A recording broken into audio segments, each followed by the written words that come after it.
তো লিঙ্কটা একটু আমাদের গ্রুপে দিয়ে দাও।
একটু ওয়েট করি, আমার আসলে ফোনের হাতের ফোনটাতে ফেসবুক লগ ইন করা নাই। এখন লগ ইন করতে গেলে ঝামেলা হচ্ছে, আমার যে ফোনে লাইভে আসছি সেই ফোন থেকে আবার কনফার্মেশন দিতে হবে, সেটা করতে গেলে লাইভ কেটে যাবে, কারণ আমি ল্যাপটপ থেকে করতেছি। একটু ওয়েট করো।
আসসালামু আলাইকুম, আমাদের আজকের অনলাইন ক্লাসে সবাইকে স্বাগতম। গত ক্লাসে আমরা আসলে চলনাময়ী নারীর এক্সাম্পল দিতে গিয়ে আমাদের নেট ফল করছে, নেটও বুঝছে আসলে এটা পসিবল না।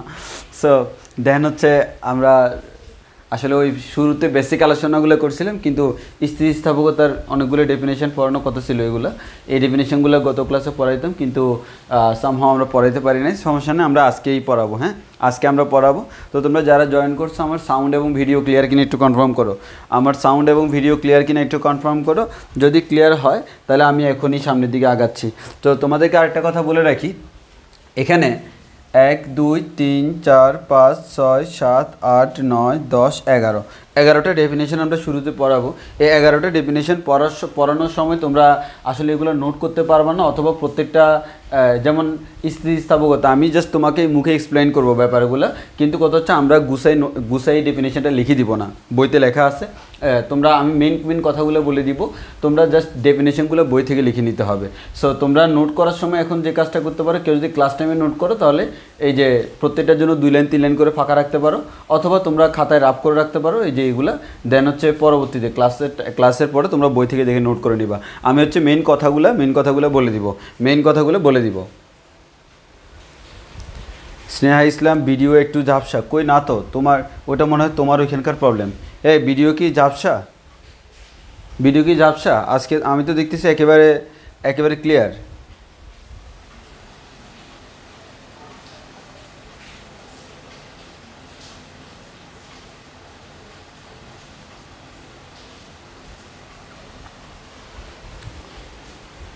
ভিডিও ক্লিয়ার আছে না? হ্যাঁ ক্লিয়ার আছে। স্নেহা মনে হয় তোমার নিজের এখানকার প্রবলেম।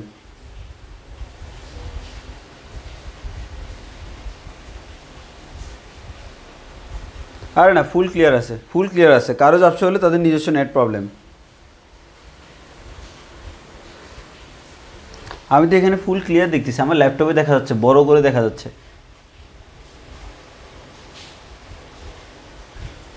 আচ্ছা, তো আমরা সবাই একটু খেয়াল করে দেখি। আমরা আজকে পড়বো হচ্ছে স্থিতিস্থাপকতা নিয়ে আমরা পড়াশোনা করব। তো আমরা জানি হচ্ছে স্থিতিস্থাপকতা ব্যাপারটা কি।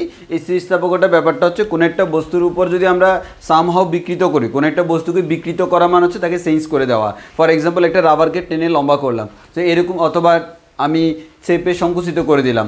তো এরকম করলে দেখা যায় বস্তুটা আবার আগের অবস্থায় রিটার্ন করে। এই যে বস্তুর আগের অবস্থায় রিটার্ন করার প্রবণতা, এটাকে আমরা বলি হচ্ছে স্থিতিস্থাপকতা। কোনো একটা বস্তুকে বিকৃত করলে বিকৃত বস্তু আবার আগের অবস্থায় রিটার্ন করে, এটাকে আমরা বলি হচ্ছে স্থিতিস্থাপকতা। আর এটা ইন জেনারেলি কেন হয় আমরা জানি হচ্ছে, গত ক্লাসে আমরা পড়ছিলাম যে আমাদের পদার্থগুলোর মধ্যে, কঠিন পদার্থগুলোর মধ্যে আন্তঃআণবিক দূরত্ব বলে একটা কথা আছে। তার মধ্যে যেটা সুস্থিতি দূরত্ব, সেই কঠিন পদার্থের ক্ষেত্রে সেটা সুস্থিতি দূরত্বের সমান হয়। সুস্থিতি দূরত্বের থেকে যদি বড় হয়, তাহলে বেশি হয়ে যায় দূরত্ব, তাহলে তারা পরস্পরকে আকর্ষণ করে, আর কমে গেলে পরস্পরকে বিকর্ষণ করে। তো আমরা যখন কোনো একটা বস্তুকে টেনে লম্বা করব, তখন দেখা যায় অণুগুলোর দূরত্ব বেড়ে যায়। আর দূরত্ব বেড়ে যাওয়া মানে হচ্ছে সুস্থিতি থেকে বেড়ে গেল, কারণ সেটা সুস্থিতি সমান ছিল শুরুতে।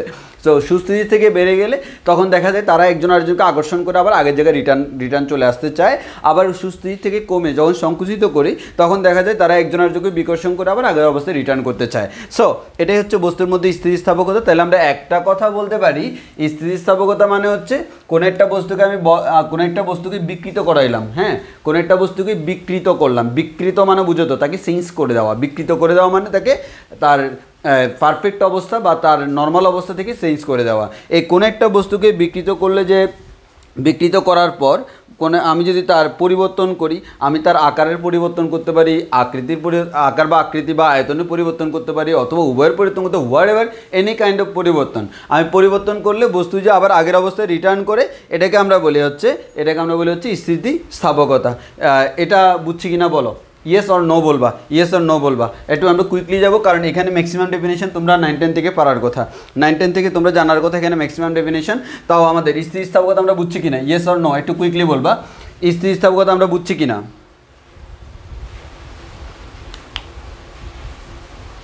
ওকে, এগুলো তোমরা আগে থেকে জানার কথা। আচ্ছা, এবার হচ্ছে আমরা পড়বো হচ্ছে পূর্ণ স্থিতিস্থাপক বস্তু।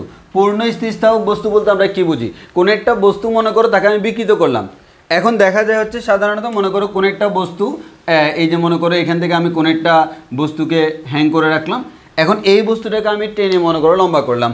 টেনে লম্বা করলে মনে করো বস্তুটা আমাদের এতটুকু হয়ে গেল, পাশে একটু চিকন হয়ে গেল, লম্বা এতটুকু হয়ে গেল। আমি এইদিকে তাকে বল প্রয়োগ করে আমি এই কাজটা করলাম, তাকে ডিফর্ম করলাম, বিকৃত করলাম। এখন বিকৃত করার পর বিকৃতকারী যে বলটা, আমি যে একটা বল প্রয়োগ করলাম, বল প্রয়োগ করে তাকে বিকৃত করছি। এখন বলটা যদি আমি সরাই ফেলি, তাহলে এই বস্তুটা আবার আগের অবস্থানে রিটার্ন যাবে। কিন্তু সব বস্তু হুবহু আগের অবস্থানে রিটার্ন যায় না। তাহলে যে সকল বস্তুকে বল প্রয়োগ করলে সে 100% একেবারে এক্স্যাক্টলি আগের পজিশনে রিটার্ন যায়, এর মানে সে যেমন ছিল এক্স্যাক্টলি ওই পজিশনে রিটার্ন যায়, তাকে বলি পূর্ণ স্থিতিস্থাপক বস্তু। স্থিতিস্থাপকতা মানে হচ্ছে আগের অবস্থায় রিটার্ন যাওয়া। আগের অবস্থায় যদি পারফেক্টলি পরিপূর্ণভাবে যায় তাহলে তাকে বলি পূর্ণ স্থিতিস্থাপক। কিন্তু প্রকৃতিতে পূর্ণ স্থিতিস্থাপক বস্তু বলতে কোনো কিছু নাই। আসলে তুমি কোনো একটা বস্তুকে বল প্রয়োগে বিকৃত করলে এটা 100% আগের অবস্থায় যায় না। আমার খালি চোখে মনে হয় যে আগের অবস্থায় গেছে, কিন্তু তুমি পারফেক্টলি মেজারমেন্ট করলে দেখবা একটু হলেও মিলিমিটার হোক, আরও অনেক কম হোক, একটু হলেও বিকৃত থেকে যায়, একটু হলেও তার আকারটা চেঞ্জ হয়ে যায়, যেটা আমাদের খালি চোখে হয়তো ধরা নাও পড়তে পারে। তাহলে আমরা ওই কারণে যে কাজটা করি, প্রকৃতিতে আমরা যে কাজটা করি, যেগুলা মানে খালি চোখে ধরা যায় না, আমরা ওগুলোকে পূর্ণ স্থিতিস্থাপক ধরে নিই, কিন্তু পূর্ণ স্থিতিস্থাপক বস্তুর কোনো অস্তিত্ব নাই। যে কোনো বস্তুকে বল প্রয়োগ করলে একটু না একটু ডিফর্ম ঘটবেই, হ্যাঁ, একটু না একটু মনে করো তার সে চেঞ্জ হবেই। সেই চেঞ্জটা একেবারে নগণ্য হইতে পারে, বাট কথা হচ্ছে যদি আমার না হয় তাকে বলে পূর্ণ স্থিতিস্থাপক, কিন্তু নগণ্য হলে সেগুলোকে আমি পূর্ণ স্থিতিস্থাপক ধরে নিই, বাট তারা পূর্ণ স্থিতিস্থাপক নয়। তো পূর্ণ স্থিতিস্থাপক বস্তুর কোনো অস্তিত্ব নাই। বুঝছি কি বুঝি নাই একটু আমি জিজ্ঞেস করার আগে বলে দিবা বুঝছি কি বুঝি নাই। এবার হচ্ছে স্থিতিস্থাপক সীমা।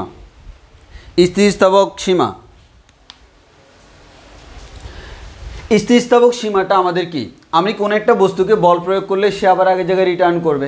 এখন দেখা গেল হচ্ছে মনে করে এই বস্তুটাকে আমি এতটুকু বল প্রয়োগ করার কারণে সে এতটুকু লম্বা হলো, আমি আরও একটু বেশি লম্বা বল প্রয়োগ করলে সে আরও একটু বেশি লম্বা হবে, আমি আরও একটু বেশি বল প্রয়োগ করলে সে আরও বেশি লম্বা হবে, আমি আরও একটু বেশি লম্বা করলে সে মনে করো আরও একটু লম্বা হবে।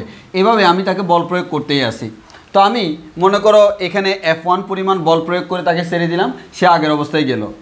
আমি F2 পরিমাণ বল প্রয়োগ করে ছেড়ে দিলাম, সে আগের অবস্থায় এক্স্যাক্টলি আগের অবস্থায় চলে গেল। আমি F3 পরিমাণ বল প্রয়োগ করলাম, সে এক্স্যাক্টলি আগের অবস্থায় চলে গেল। আমি F4 পরিমাণ বল প্রয়োগ করলাম, দেখা গেল সে এক্স্যাক্টলি আগের অবস্থায় না গিয়ে কিছুটা ডিফর্ম হয়ে গেছে, অর্থাৎ বস্তুর শেপটা কিছুটা চেঞ্জ হয়ে গেছে। তাহলে দেখো স্থিতিস্থাপকতা মানে হচ্ছে আগের জায়গায় রিটার্ন করা। সে এই পরিমাণ বল প্রয়োগ করলে আগের জায়গায় রিটার্ন করে, এই পরিমাণ বল প্রয়োগ করলে রিটার্ন করে, এবং করতে করতে এমন একটা নির্দিষ্ট মানের বল আছে, ওই বল থেকে যদি তুমি বেশি বল প্রয়োগ করো তখন দেখা যায় সে আর তার স্থিতিস্থাপকতা ধর্মটা পারফেক্টলি দেখাইতে পারে না। তাহলে কোন একটা বস্তু যে তার স্থিতিস্থাপক ধর্মটা দেখাবে, এই ধর্মটা সে সব কন্ডিশনে দেখাবে না, সে একটা নির্দিষ্ট লিমিট পর্যন্ত দেখাইতে পারে। এই সর্বোচ্চ ম্যাক্সিমাম যতটুকু বল প্রয়োগ করলে বস্তু আবার তার স্থিতিস্থাপকতা ধর্ম প্রদর্শন করতে পারে, মানে আগের অবস্থায় রিটার্ন করতে পারে, সেটাকে আমরা বলেছি স্থিতিস্থাপক সীমা। ফর এক্সাম্পল, কোনো একটি স্প্রিংয়ের মধ্যে হচ্ছে স্থিতিস্থাপক সীমা হচ্ছে আমি ধরে নিলাম হচ্ছে 20 নিউটন। এর মানে 20 নিউটন পর্যন্ত তুমি বল প্রয়োগ করে আবার ছেড়ে দিলে সে আগের জায়গায় রিটার্ন করবে। কিন্তু এর থেকে বেশি যদি তুমি বল প্রয়োগ করো তাহলে দেখা যাবে তার একটাই স্থায়ী বিকৃতি ঘটবে। এখন তোমরা একটা প্রশ্ন করো, ভাই স্থায়ী বিকৃতি কি? দেখো এই বস্তুটাকে টানার ফলে বিকৃত হয়েছে কি হয় নাই? হয়েছে। ছেড়ে দেওয়ার পর আবার আগের জায়গায় চলে গেছে, তাহলে আমার এই বিকৃতিটা স্থায়ী না। এটাকে টেনে লম্বা করলাম, বিকৃত হলো, আবার আগের জায়গায় চলে গেল, এটাও স্থায়ী না। এটাকে টেনে লম্বা করলাম, মানে আমি বল প্রয়োগ করতেছি আবার আগের জায়গায় চলে যাচ্ছে, কিন্তু তার অরিজিনাল শেপটা ছিল কতটুকু? এর এতটুকু ছিল তার অরিজিনাল শেপ, এটা ছিল তার অরিজিনাল। কিন্তু আমি যখন স্থিতিস্থাপক সীমার বাইরে বের হয়ে গেছি, এর থেকেও বেশি বল প্রয়োগ করছি, তখন দেখা যায় বস্তু 100% আর তার আগের জায়গায় যায় না, তখন বস্তুটা সাইজ হয়ে যায় এরকম। এই যে এতটুকু বিকৃতি, এটাকে আমরা বলি স্থায়ী বিকৃতি। এটাকে আমরা কি বলি? স্থায়ী বিকৃতি। এটাকে আমরা কি বলতেছি? স্থায়ী বিকৃতি। এটাকে আমরা কি বলি? স্থায়ী বিকৃতি। তাহলে আমি আবারও বলতেছি স্থায়ী বিকৃতি, অর্থাৎ তাহলে আমরা বলতে পারতেছি বস্তুর মধ্যে বল প্রয়োগ করলে বিকৃত ঘটবে, বিকৃতকারী বস্তু আবার আগের অবস্থানে রিটার্ন করবে, এটাই স্থিতিস্থাপকতা। এই যে আমি বল প্রয়োগ করে বিকৃত ঘটাচ্ছি, একটা নির্দিষ্ট লিমিট পর্যন্ত সে তার স্থিতিস্থাপকতা ধর্ম প্রদর্শন করতে পারে। তার থেকে বেশি হলে সে আর তার স্থিতিস্থাপকতা ধর্ম পারফেক্টলি প্রদর্শন করে না, তখন দেখা যায় বস্তুর মধ্যে একটা স্থায়ী বিকৃতি থেকে যায়, মানে বস্তু পার্মানেন্টলি একটু লম্বা হয়ে যায়। তখন আমি তাকে বলতেছি হচ্ছে ওই সীমার আগ পর্যন্ত, যতক্ষণ পর্যন্ত সে রিটার্ন করতে পারতেছে তাকে বলি স্থিতিস্থাপক সীমা। বলে স্থিতিস্থাপক সীমাটা ক্লিয়ার কিনা? স্থিতিস্থাপক সীমাটা ক্লিয়ার কিনা? স্থিতিস্থাপক সীমাটা ক্লিয়ার কিনা? আমরা কোনো একটা বস্তুর মধ্যে বল প্রয়োগ করে তাকে বিকৃত ঘটাবো, বিকৃত ঘটানোর পর বস্তু যদি আবার আগের অবস্থায় রিটার্ন করে সেটাই স্থিতিস্থাপকতা। কিন্তু এই স্থিতিস্থাপকতার সীমাটা অসীম নয়, আমার স্থিতিস্থাপকতার সীমা লিমিটেড। একটা সর্বোচ্চ মানের বল আছে, যেই বল থেকে বেশি বল প্রয়োগ করলে বস্তু তার স্থিতিস্থাপকতা ধর্ম আর আগের মতো দেখাবে না, একটু হালকা তার মধ্যে একটা পরিবর্তন আসবে, পার্মানেন্ট একটা পরিবর্তন আসবে। তাহলে এই যে আসার আগ পর্যন্ত যে সর্বোচ্চ যতটুকু বল প্রয়োগ করলে তার মধ্যে কোনো পার্মানেন্টলি ডিফরমেশন ক্রিয়েট হচ্ছে না, মানে স্থায়ী বিকৃতি হচ্ছে না, তাকে আমরা বলি হচ্ছে স্থিতিস্থাপক সীমা। আমি আসলে এগুলো হচ্ছে আমরা মেকানিক্যালে অতিরিক্ত লেভেলের পড়ি, তো এগুলো পড়তে ইংলিশ ওয়ার্ডগুলো মুখ দিয়ে একটু বেশি বের হয়, কারণ অনার্স লেভেলে তো তোমাকে ইংলিশে পড়তে হয়। সো কেউ যদি আমার আবার ইংলিশ টার্ম না বুঝে আমাকে আবার কমেন্টে জিজ্ঞেস করি, কোনো সমস্যা নেই, কারণ তোমাদের তো বাংলা টার্ম। তো এটাকে আমরা বলেছি, আমি বাংলাগুলো বলার ট্রাই করতেছি, হঠাৎ করে মুখ দিয়ে আবার ইংলিশ চলে আসতে পারে, ইংলিশ ওয়ার্ডগুলো। সো আমরা এটাকে বলতেছি হচ্ছে তার স্থায়ী বিকৃতি। হ্যাঁ, তাহলে আমরা এটা বলতে পারি হচ্ছে স্থায়ী বিকৃতি। এতটুকু ক্লিয়ার কিনা যে আমাদের স্থিতিস্থাপক সীমা পড়া হয়ে গেল, ওকে। যদি এগুলো তোমরা আগে থেকে জানো, আমি জানি আগে থেকেই তোমরা জানো, যেহেতু আগে থেকে জানো ওই কারণে আমি একটু দ্রুত যাচ্ছি, বেশি কথা বলতেছি না।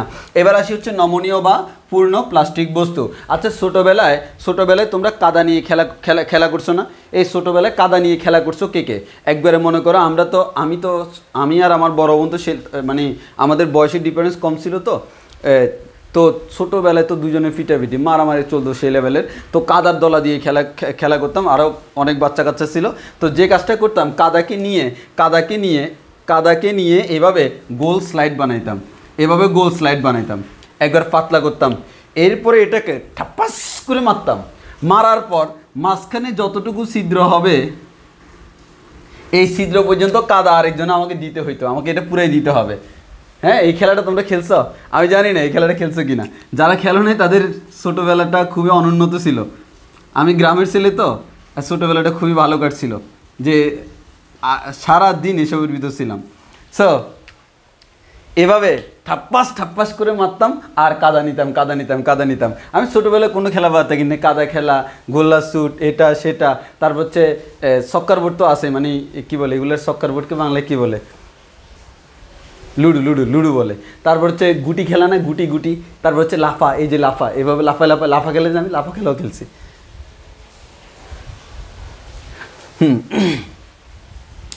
তাইলে এই যে এই ব্যাপারটা, এই কাদা ব্যাপারটা কেমন?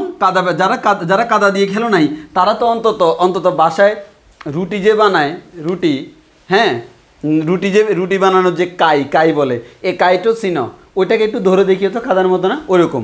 মানে হচ্ছে আমাদের নমনীয় বস্তু হচ্ছে এমন, যেটাকে তুমি তাকে যেভাবে করবে সে সেভাবে হবে। একটা কাদাকে এভাবে করলে এভাবে হবে, ওইভাবে করলে ওইভাবে হবে। এই যে এটাকে আমরা বলি নমনীয়, এটাকে আমরা বলি কি? নমনীয়।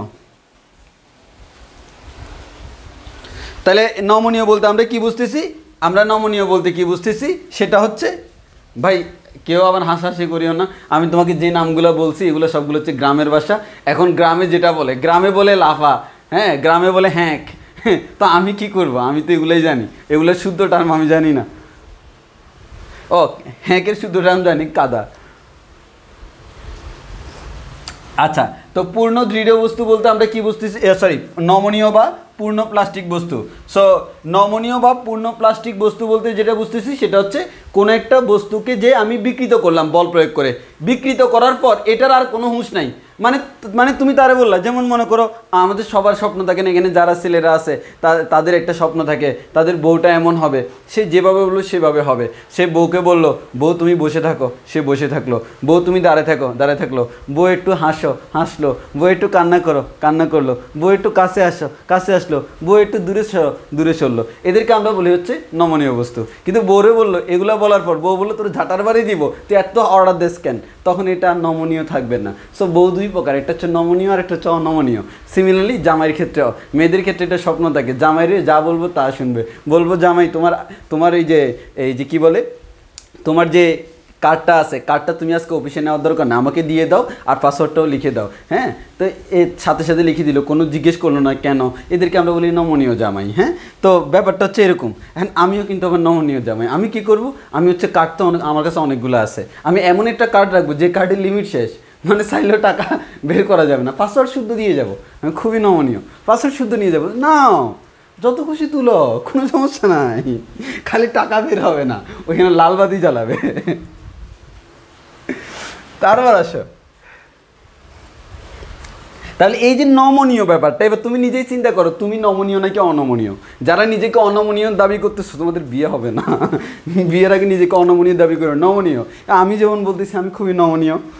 আচ্ছা আচ্ছা, তাহলে আমরা এক্ষেত্রে যে জিনিসটা বলতে পারি নমনীয় বা পূর্ণ প্লাস্টিক বস্তু। নমনীয় বস্তুর একটা নাম কি? পূর্ণ প্লাস্টিক বস্তু। তো নমনীয় বস্তুর ধর্ম এটাই যে তাকে বল প্রয়োগে বিকৃত করলাম। বিকৃত করলে আমরা জানি বস্তুটা আবার আগের অবস্থায় রিটার্ন করতে চাইবে না। এ এতই নমনীয়, তাকে বিকৃত করার পর সে যেভাবে আছে হয়ে আছে, তার কোনো আর আগের জায়গায় আসার কোনো মানে নামগন্ধ নাই। এদেরকে আমরা বলবো নমনীয় বস্তু। নমনীয় বস্তু। এবার আসো পূর্ণ দৃঢ় বস্তু। এই নমনীয় ক্লিয়ার তো? নমনীয় তো ক্লিয়ার, এটা ক্লিয়ার হবে, এটা ক্লিয়ার হবে না? দুইটা জিনিস দিয়ে এক্সাম্পল দিলে সবার ক্লিয়ার হয়। একটা হচ্ছে হাজব্যান্ড ওয়াইফের এক্সাম্পল, আর একটা হচ্ছে তোমার টাকার এক্সাম্পল। এই দুইটা এক্সাম্পল দিলে আমি যখন দেখি যে স্টুডেন্টরা বুঝতেছে না, তখন এই দুইটা এক্সাম্পল নিয়ে আসি, তখন ঠিকই বুঝে, কারণ মনোযোগ বেড়ে যায়।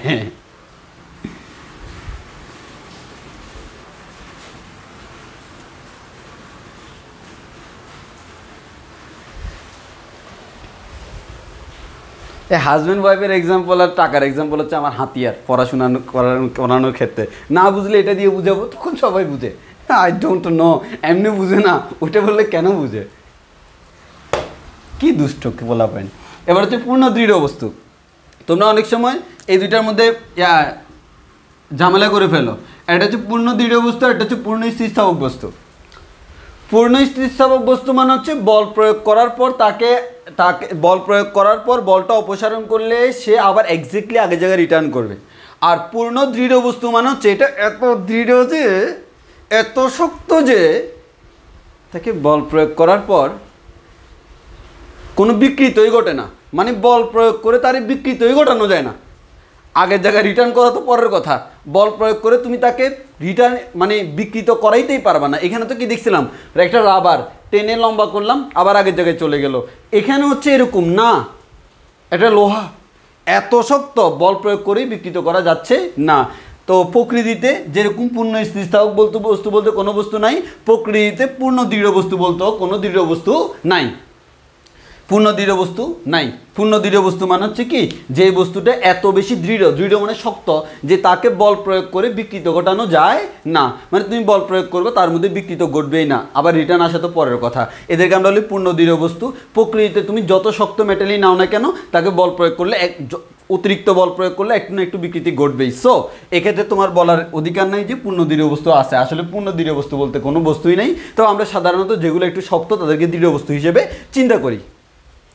আবার মনে করো অনেকের ক্ষেত্রে আছে যে আমাদের বিশ্ববিদ্যালয়ে দেখতাম আমাদের অনেক বন্ধুবান্ধব, তারা শেখা খাইতে খাইতে এমন এক অবস্থা হয়েছে, এদের বৈশিষ্ট্যটা হচ্ছে এমনই, এক জায়গায় শেখা খাইয়া আবার আরেক জায়গায় যাবে শেখা খাইতে। এবার শেখা খাইতে খাইতে খাইতে খাইতে খাইতে খাইতে তাদের মনটা এমন হয়েছে যে এটা একেবারে পাথরের মতো হয়ে গেছে। আহারে, এই যে তাদের মন, সেই মনটাকে আমরা বলতে পারি হচ্ছে পূর্ণ দৃঢ় মন। পূর্ণ দৃঢ় মন এত দৃঢ় হয়েছে, এখন আর কেউ শেখা দিল শেখা লাগে না। এবার আসো, তাহলে আমাদের স্থিতিস্থাপকতা বুঝলাম, পূর্ণ স্থিতিস্থাপক বস্তু বুঝলাম, স্থিতিস্থাপক সীমা বুঝলাম, নমনীয় বা পূর্ণ প্লাস্টিক বস্তু বুঝলাম, পূর্ণ দৃঢ় বস্তু বুঝলাম। এতটুকু আমরা বুঝছি কিনা সবাই বলো? আগে বলো আমরা এতটুকু সবাই বুঝছি কিনা? এতটুকু আমরা সবাই বুঝছি কিনা? এতটুকু আমরা সবাই বুঝছি কিনা?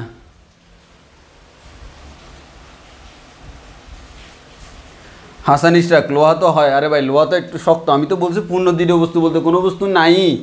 বস্তু যত, যেমন আমি একটা লোহা, এরকম লোহার একটা যদি আমি তোমাকে বাড়াই না দিই, তুমি চাইলে হাত দিয়ে বাগাইতে পারবা না। কিন্তু বড় হাতুড়ি দিয়ে বাড়াই দিলে ঠিকই আমাদের কি এটা বাগবে একটু করে হলেও। সো ব্যাপারটা হচ্ছে আমরা হচ্ছে প্রকৃতিতে পূর্ণ দৃঢ় বস্তু বলতে কোনো বস্তু পাই না।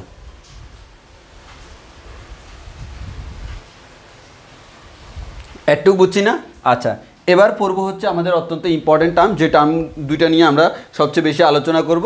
সেগুলো হচ্ছে, একটা হচ্ছে ভাইয়া বিকৃতি, একটা হচ্ছে বিকৃতি, আর একটা হচ্ছে পীড়ন। এই পীড়ন এবং বিকৃতি এই দুইটা নিয়ে হচ্ছে আমাদের সবচেয়ে বেশি আলোচনা আজকের ক্লাসে সবচেয়ে বেশি আলোচনা।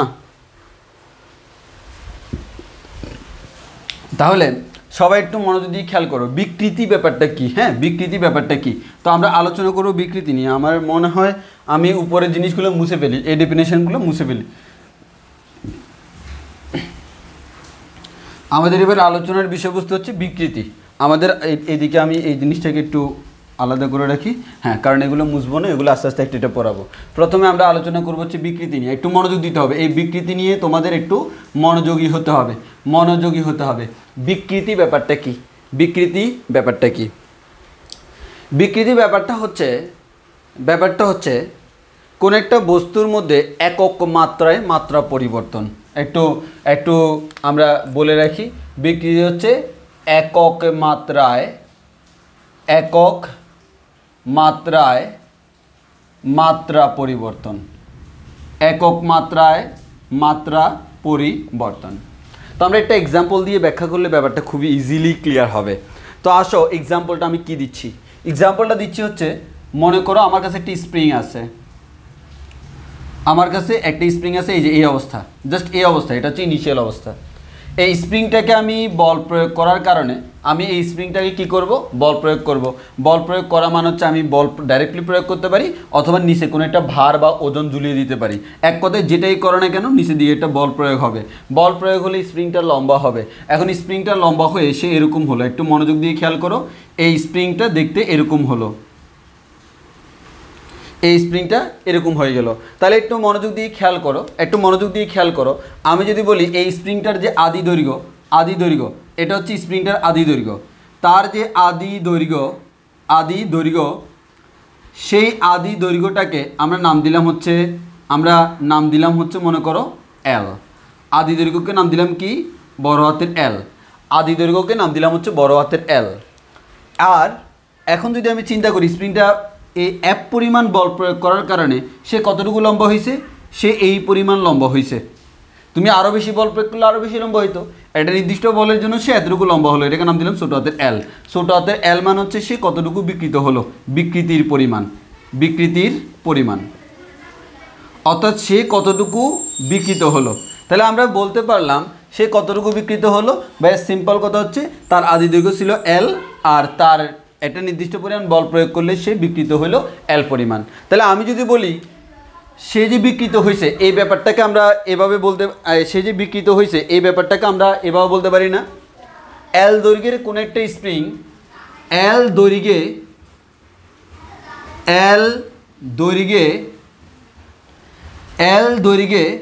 আমরা যদি বলি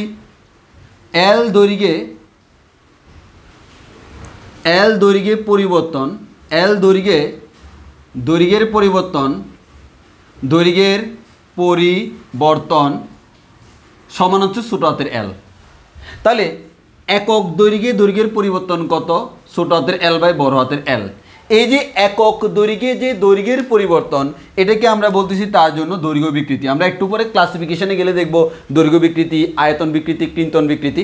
আপাতত জাস্ট মাথায় রাখবো হচ্ছে তার, তাহলে এল দৈর্ঘ্যে তার আদি দৈর্ঘ্য ছিল এল। এই এল দৈর্ঘ্যের কোনো একটা স্প্রিংয়ের মধ্যে দৈর্ঘ্যের পরিবর্তন হয় এল পরিমাণ। আমি সংকোচনও লিখি নাই, প্রসারণও লিখি নাই। কেন? কারণ এটা সংকোচন হইতে পারে, প্রসারণও হইতে পারে। আমি লিখছি পরিবর্তনটা। তাহলে এল দৈর্ঘ্যের পরিবর্তনটা হচ্ছে এল, ছোট হাতের এল। তাহলে একক দৈর্ঘ্যে কতটুকু পরিবর্তন? ছোট হাতের এল বাই বড় হাতের এল। এই ছোট হাতের এল বাই বড় হাতের এল, এটাকে আমরা বলতেছি হচ্ছে বিকৃতি। এটাকে আমরা কি বলতেছি? বিকৃতি। তাহলে বিকৃতি সমান আমরা পাচ্ছি হচ্ছে পরিবর্তন ডিভাইডেড বাই আদি। তাহলে আমি আবারও বলতেছি, এখানে আমি যেটা পাচ্ছি সেটা হচ্ছে কি? বিকৃতি সমান হচ্ছে পরিবর্তন ডিভাইড বাই আদি। কতটুকু পরিবর্তন হলো আর ডিভাইড বাই আদি অবস্থায় কতটুকু ছিল। এখন তুমি একটু মনোযোগ দিয়ে খেয়াল করে দেখো, এই যে আমার উপরে এল, এটাও কিন্তু দৈর্ঘ্য, নিচে এল, এটাও হচ্ছে দৈর্ঘ্য। তাহলে আমি কি বলতে পারি না বিকৃতি মানে হচ্ছে একটা অনুপাত, এবং এটা একই জাতীয় রাশির অনুপাত না? উপরেও দৈর্ঘ্য, নিচেও দৈর্ঘ্য। একটু পরে দেখবো আয়তন থাকলে উপরে আয়তন, নিচেও আয়তন, তাহলে একই জাতীয় রাশির অনুপাত। তাহলে একটু ভালো করে খেয়াল করো তো, এই বিকৃতিটা আসলে কি?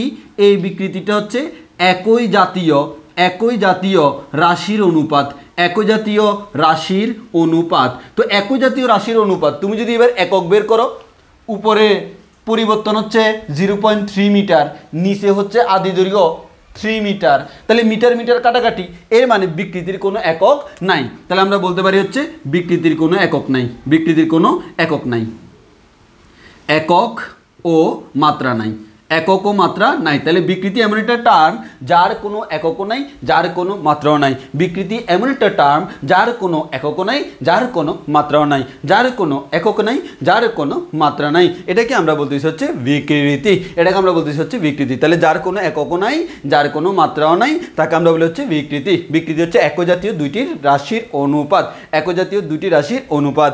তাহলে একই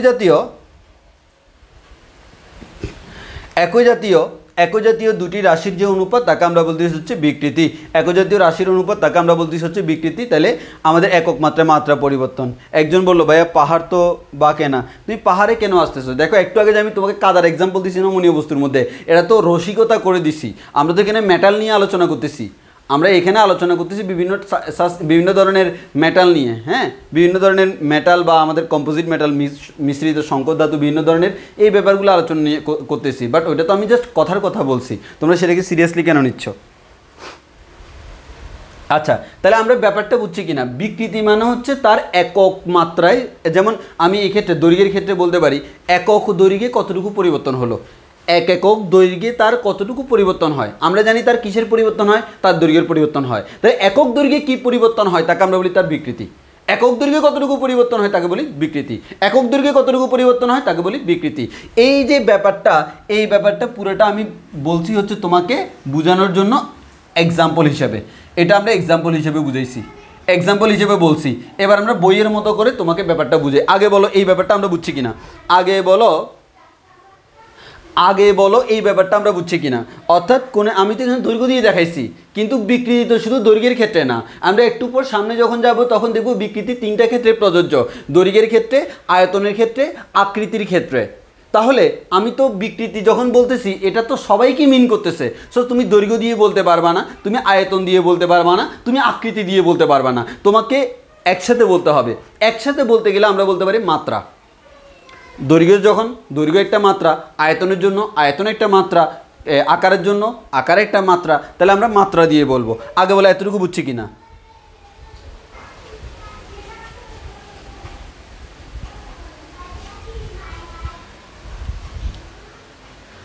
এতটুকু বুঝছি কিনা? মোহাম্মদ আবিদ শাহরিয়ার ভাই এখানে প্রশ্নের আনসার পাইছি। এই দেখো প্রশ্নের আনসার পাইছি। এখন ব্যাপারটা হচ্ছে তোমাদের কমেন্ট তো বেশি উপরে চলে গেলে আমি আর দেখি না, আমার তো এখানে লাইভ কমেন্ট উপরে চলতেই আছে। তো তোমরা ব্যাপারটা হচ্ছে আনওয়ান্টেড কমেন্টগুলো না করিও, হ্যাঁ, আমরা আনওয়ান্টেড কমেন্টগুলো না করি, তাহলে ইম্পর্টেন্ট কোনো কিছু। এখন অনেকে দেখা যায় কমেন্ট উপরে চলে গেছে, পরে আমরা বল ভাই আমার পাত্তা দেয় না। পাত্তা দিব না কেন? তুমি আমার স্টুডেন্ট, তোমাকে আমি বোঝানোর জন্যই তো এখানে দাঁড়াইছি, তোমার পাত্তা দিব না কেন? তোমাকে বোঝানোর জন্য আমি দাঁড়াইছি, তোমার কোয়েশ্চেন আনসার দেওয়ার জন্য আমি দাঁড়াইছি। বাট কথা হচ্ছে ওই উপরে চলে গেলে তখন তো আমার আসলে কিছু করার থাকে না, হ্যাঁ। আর আরেকটা ঝামেলা হয় হচ্ছে, অনেকে দেখা যায় আমি যখন জিজ্ঞেস করি ভাইয়া এটা কোন কোয়েশ্চেনটা, ভাইয়া কোয়েশ্চেন আনসার দেন, কোন কোয়েশ্চেন, সে কী করে তার আগের প্রশ্নেতে রিপ্লাই দেয়। এখন এখানে রিপ্লাই দিলে যে জিনিসটা হয়, রিপ্লাই দিলে প্রথম লাইনটা দেখা যায়, বাকি লাইনটা স্কিপ করে যায়। তো তোমাকে যদি সামহাও কোয়েশ্চেন মিস পড়ে, আমি যখন জিজ্ঞেস করব তখন তোমাকে কোয়েশ্চেনটা কপি করে রাখবা, সেটা আবার পেস্ট করে দিবা, তাইলে আমি দেখতে পাবো একবার পুরোপুরি। বুঝছো ব্যাপারটা? আমি পুরোপুরি দেখতে পাবো। তোমরা মনে করো যে ওই বড়সড় একটা কোয়েশ্চেন করলা, রিপ্লাইতে যায় এটা ভাইয়া, তো এটা ভাইয়া দিলে এটার উপরে খালি উপরে প্রথম লাইনটা দেখা যায়, বাকিটা তো দেখা যায় না, ভিতরে আবার ঢুকতে হবে, অনেক ঝামেলা। তো তোমরা একটা কোয়েশ্চেন করে ওটাকে কপি করে রাখবা, তাহলে পরবর্তীতে আমি যখন জিজ্ঞেস করি সাথে সাথে আবার পেস্ট করে দিলে, নতুন কমেন্ট করলে আমি তখন পুরোটা দেখতেছি। ঝামেলার কোনো কিছু নাই। আমি এখানে দাঁড়াইছি, সবাই আমার কাছে সমান। এ কোয়েশ্চেন করলে আনসার দিব, এই কোয়েশ্চেন করলে আনসার না, সবার আনসার দিব ইনশাআল্লাহ। তো আসো, আচ্ছা ব্যাপারটা আসি। তো আমি যদি আনসারই না দিই তো তোমার আর আমার কাছে পড়ার কি দরকার? আসি, তাহলে এটা হচ্ছে আমি জাস্ট উদাহরণ হিসেবে দিছি। কেন? তোমার বইয়ের ব্যাপারটা যদি আমি বুঝাতে চাই তখন তুমি বুঝবা না। এখন উদাহরণ হিসেবে দিছি এটা। এবার দেখো আমরা বইয়ের মতো করে ব্যাখ্যা করি, ব্যাপারটাকে ব্যাখ্যা করি। এখন বিকৃতি মানে আমি বুঝছি হচ্ছে এককের মধ্যে পরিবর্তন। এটা আমাদের একক দৈর্ঘ্য পরিবর্তন হইতে পারে, একক আয়তন পরিবর্তন হইতে পারে।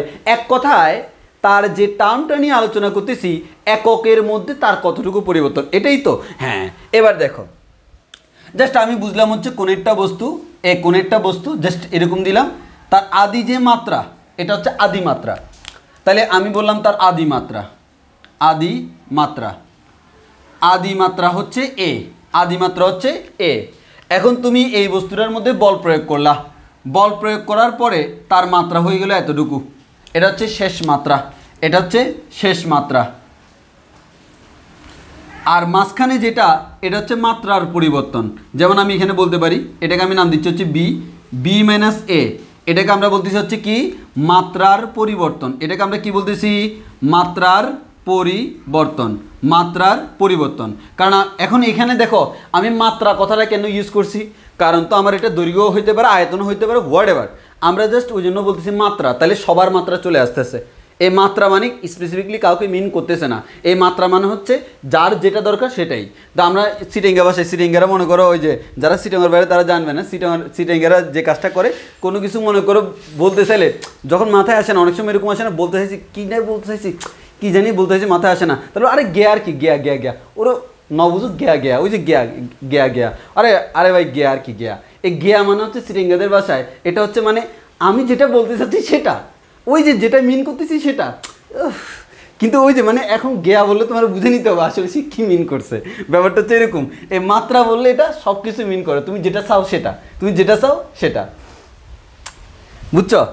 তো এবার এবার এবার আসি, এই দেখো এই মাত্রা বলতে আমাদের এই মাত্রা না, MLT ইনভার্স 1 এই মাত্রা না, এই মাত্রা মানে হচ্ছে কোনো একটা বস্তুর যে কোনো একটা রাশি, যেমন আমরা তো বলতেছি এখানে হচ্ছে তার, এখানে হচ্ছে বিকৃতিটা, ধরো বিকৃতিটা দৈর্ঘ্য করতে পারে, আয়তনও করতে পারে, তাহলে দৈর্ঘ্যের ক্ষেত্রে দৈর্ঘ্য হচ্ছে তার একটা মাত্রা, মাত্রা মানে হচ্ছে ডাইমেনশনটা মানে যেটা দিয়ে আমরা পরিমাপ করতেছি, দৈর্ঘ্যটা হচ্ছে তার মাত্রা, আয়তনের ক্ষেত্রে তার আয়তনটা একটা মাত্রা, মানে আমরা যেটা মেজারমেন্ট করতেছি সেটা হচ্ছে তার মাত্রা। তাহলে আমরা বলতেছি হচ্ছে যদি আমি দৈর্ঘ্য চিন্তা করি, শুরুর দৈর্ঘ্যটা হচ্ছে তার শুরুর মাত্রা, আর শেষ দৈর্ঘ্যটা হচ্ছে শেষের মাত্রা। আয়তন চিন্তা করলে শুরুর আয়তনটা শুরুর মাত্রা, শেষের আয়তনটা হচ্ছে শেষের মাত্রা। তো আমি এ বি দ্বারা মিন করতেছি হচ্ছে এটা হচ্ছে শুরু আদি মাত্রা, এটা হচ্ছে শেষ মাত্রা। তাহলে শুরুতে ছিল এতটুকু, শেষে ছিল এতটুকু, পরিবর্তন কতটুকু হলো বি মাইনাস এ। এই পরিবর্তনটা সংকোচনও হইতে পারে, প্রসারণও হইতে পারে, ওই কারণে আমরা নাম দিচ্ছি হচ্ছে পরিবর্তন, মাত্রার পরিবর্তন। তাহলে তার ইনিশিয়াল দৈর্ঘ্য, ইনিশিয়ালি তার মাত্রা কত ছিল এ, তাই আমরা বলতে পারতেছি হচ্ছে এ মাত্রায়, এ মাত্রায় মাত্রা পরিবর্তন, এ মাত্রায় মাত্রা পরিবর্তন, এ মাত্রায় মাত্রা পরিবর্তন সমান আমরা বলতে পারি হচ্ছে এ মাত্রায় মাত্রা পরিবর্তন, এ মাত্রায় মাত্রা পরিবর্তন সমান হচ্ছে বি মাইনাস বি ডিফারেন্স এ।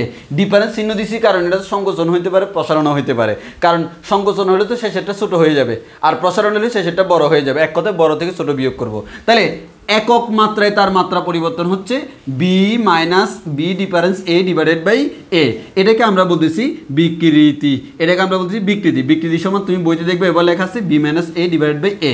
এই বি মাইনাস এ মানে হচ্ছে মাত্রা পরিবর্তন, এটা হচ্ছে মাত্রা পরিবর্তন, আর নিচের জিনিসটা হচ্ছে আদি মাত্রা, নিচের জিনিসটা হচ্ছে আদি মাত্রা।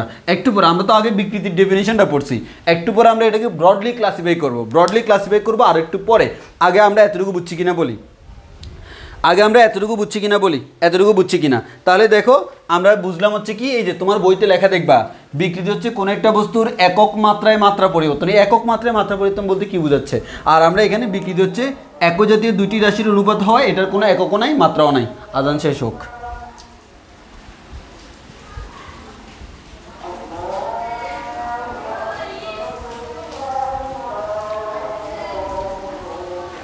এই মাত্রা বলতে মিন করতেছে ওই মাত্রা, যেমন ব্যাগের মাত্রা হচ্ছে LT ইনভার্স 1 এরকম।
আচ্ছা, একজন জিজ্ঞেস করতেছে হচ্ছে রাবার কি স্থিতিস্থাপক নয়? আমি তোমাকে বলি, প্রকৃতিতে প্রত্যেকটা বস্তু হচ্ছে স্থিতিস্থাপক। ইভেন যাকে আমরা বলতেছি নমনীয় সেটাই স্থিতিস্থাপক, কিন্তু কথা হচ্ছে তার বৈশিষ্ট্যতার মধ্যে হচ্ছে স্থিতিস্থাপকতার ধর্মটা খুবই নেগলিজিবল, তখন আমি তাকে স্পেশালি নাম দিচ্ছি নগণ্য।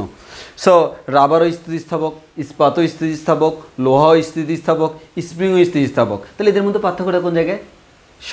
সহনীয় মাত্রা, যে কেউ একটু বেশি স্থিতিস্থাপক, কেউ একটু কম স্থিতিস্থাপক, কারো স্থিতিস্থাপকতার সীমা একটু বেশি, কারো স্থিতিস্থাপকতার সীমা একটু কম, মানে এক একটা এক এক রকম, বাট সবাই স্থিতিস্থাপক, কিন্তু কারো ফ্লেক্সিবিলিটি বেশি, কারো ফ্লেক্সিবিলিটি কম। জাস্ট এটাই, আর কিছু না। তো যে ইভেন আমাদের পরীক্ষার জন্য মোস্ট ইম্পর্টেন্ট একটা কোয়েশ্চেন, অনুধাবনমূলক প্রশ্নের জন্য, ইস্পাত রাবারের চেয়ে বেশি স্থিতিস্থাপক, ব্যাখ্যা করো। তাহলে ইস্পাত কিন্তু ইস্পাত স্থিতিস্থাপক, রাবার স্থিতিস্থাপক, দুইটার মধ্যে ইস্পাতটা যে বেশি স্থিতিস্থাপক এটা পরীক্ষা ব্যাখ্যা করতে বলে, আমরা পরে আসবো এটা। সো এই ধরনের কোয়েশ্চেন পরীক্ষা আসতে পারে। সো ব্যাপারটা হচ্ছে সবাই স্থিতিস্থাপক।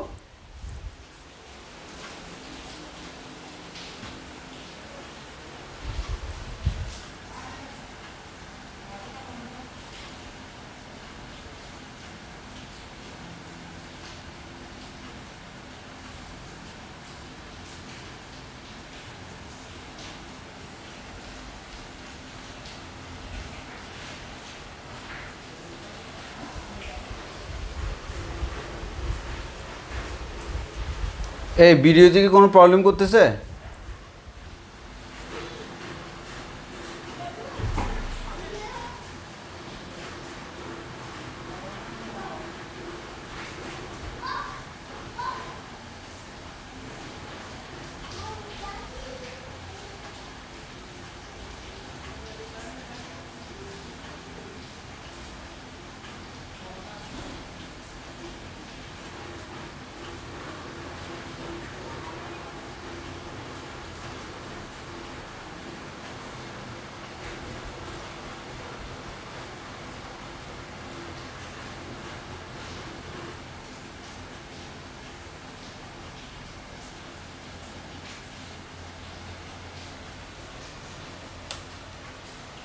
আচ্ছা, তাহলে একটু ভালো করে খেয়াল করো। তাহলে আমরা প্রথমত বুঝে গেলাম হচ্ছে বিকৃতি।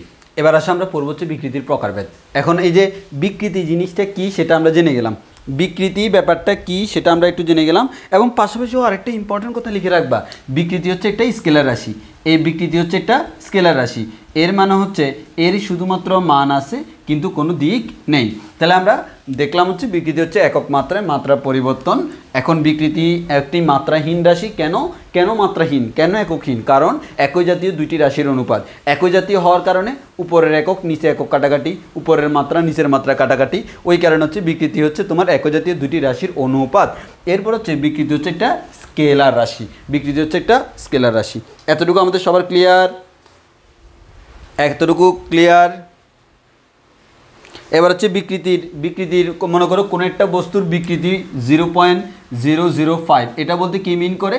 এটা বলতে মিন করে তার একক মাত্রায় মাত্রা পরিবর্তন হয় এই পরিমাণ। সিম্পল কথা, এগুলো তো তোমরা নিজেরাই বের করতে পারবা। সো কিরা আমার এখানে কেন ঝামেলা করতেছে?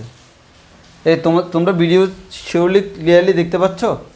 ভিডিও দেখতে পাচ্ছ তো সত্যি করে? আসলে দেখতে পাচ্ছ তো না?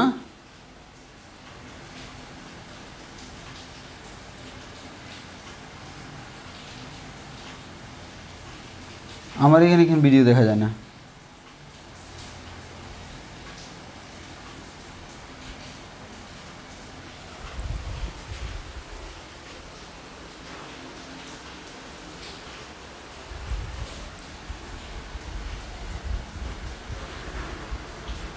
আচ্ছা তাহলে ঠিক আছে, এবার দেখা যাচ্ছে, কোনো ঝামেলা হয়েছিল মনে হয়।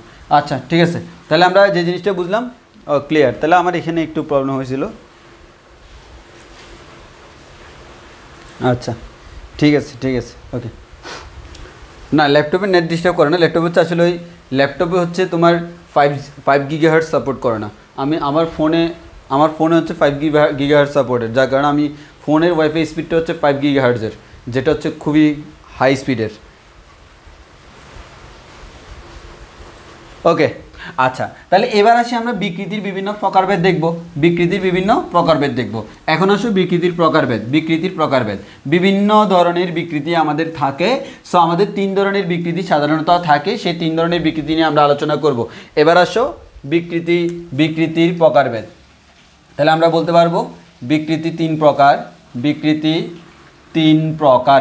আমাদের সিলেবাস অনুযায়ী হচ্ছে বিকৃতি কয় প্রকার? বিকৃতি হচ্ছে 3 প্রকার। সো আমরা প্রত্যেকটা বিকৃতি আলাদা করে শিখে রাখবো। আমরা একটা করে শিখবো। প্রথমত হচ্ছে আমাদের দৈর্ঘ্য বিকৃতি। আমরা তাকে বলতে পারি দৈর্ঘ্য বিকৃতি বা টান বিকৃতি বলতে পারি। এটাকে আমরা বলি হচ্ছে দৈর্ঘ্য বিকৃতি। তার আরেকটা নাম হচ্ছে টান বিকৃতি। তার আরেকটা নাম কি? টান বিকৃতি। এটা হচ্ছে আমার দৈর্ঘ্য বিকৃতি। এরপর আরেকটা বিকৃতি আমরা পড়ব, সেটাকে বলা হয় আয়তন বিকৃতি।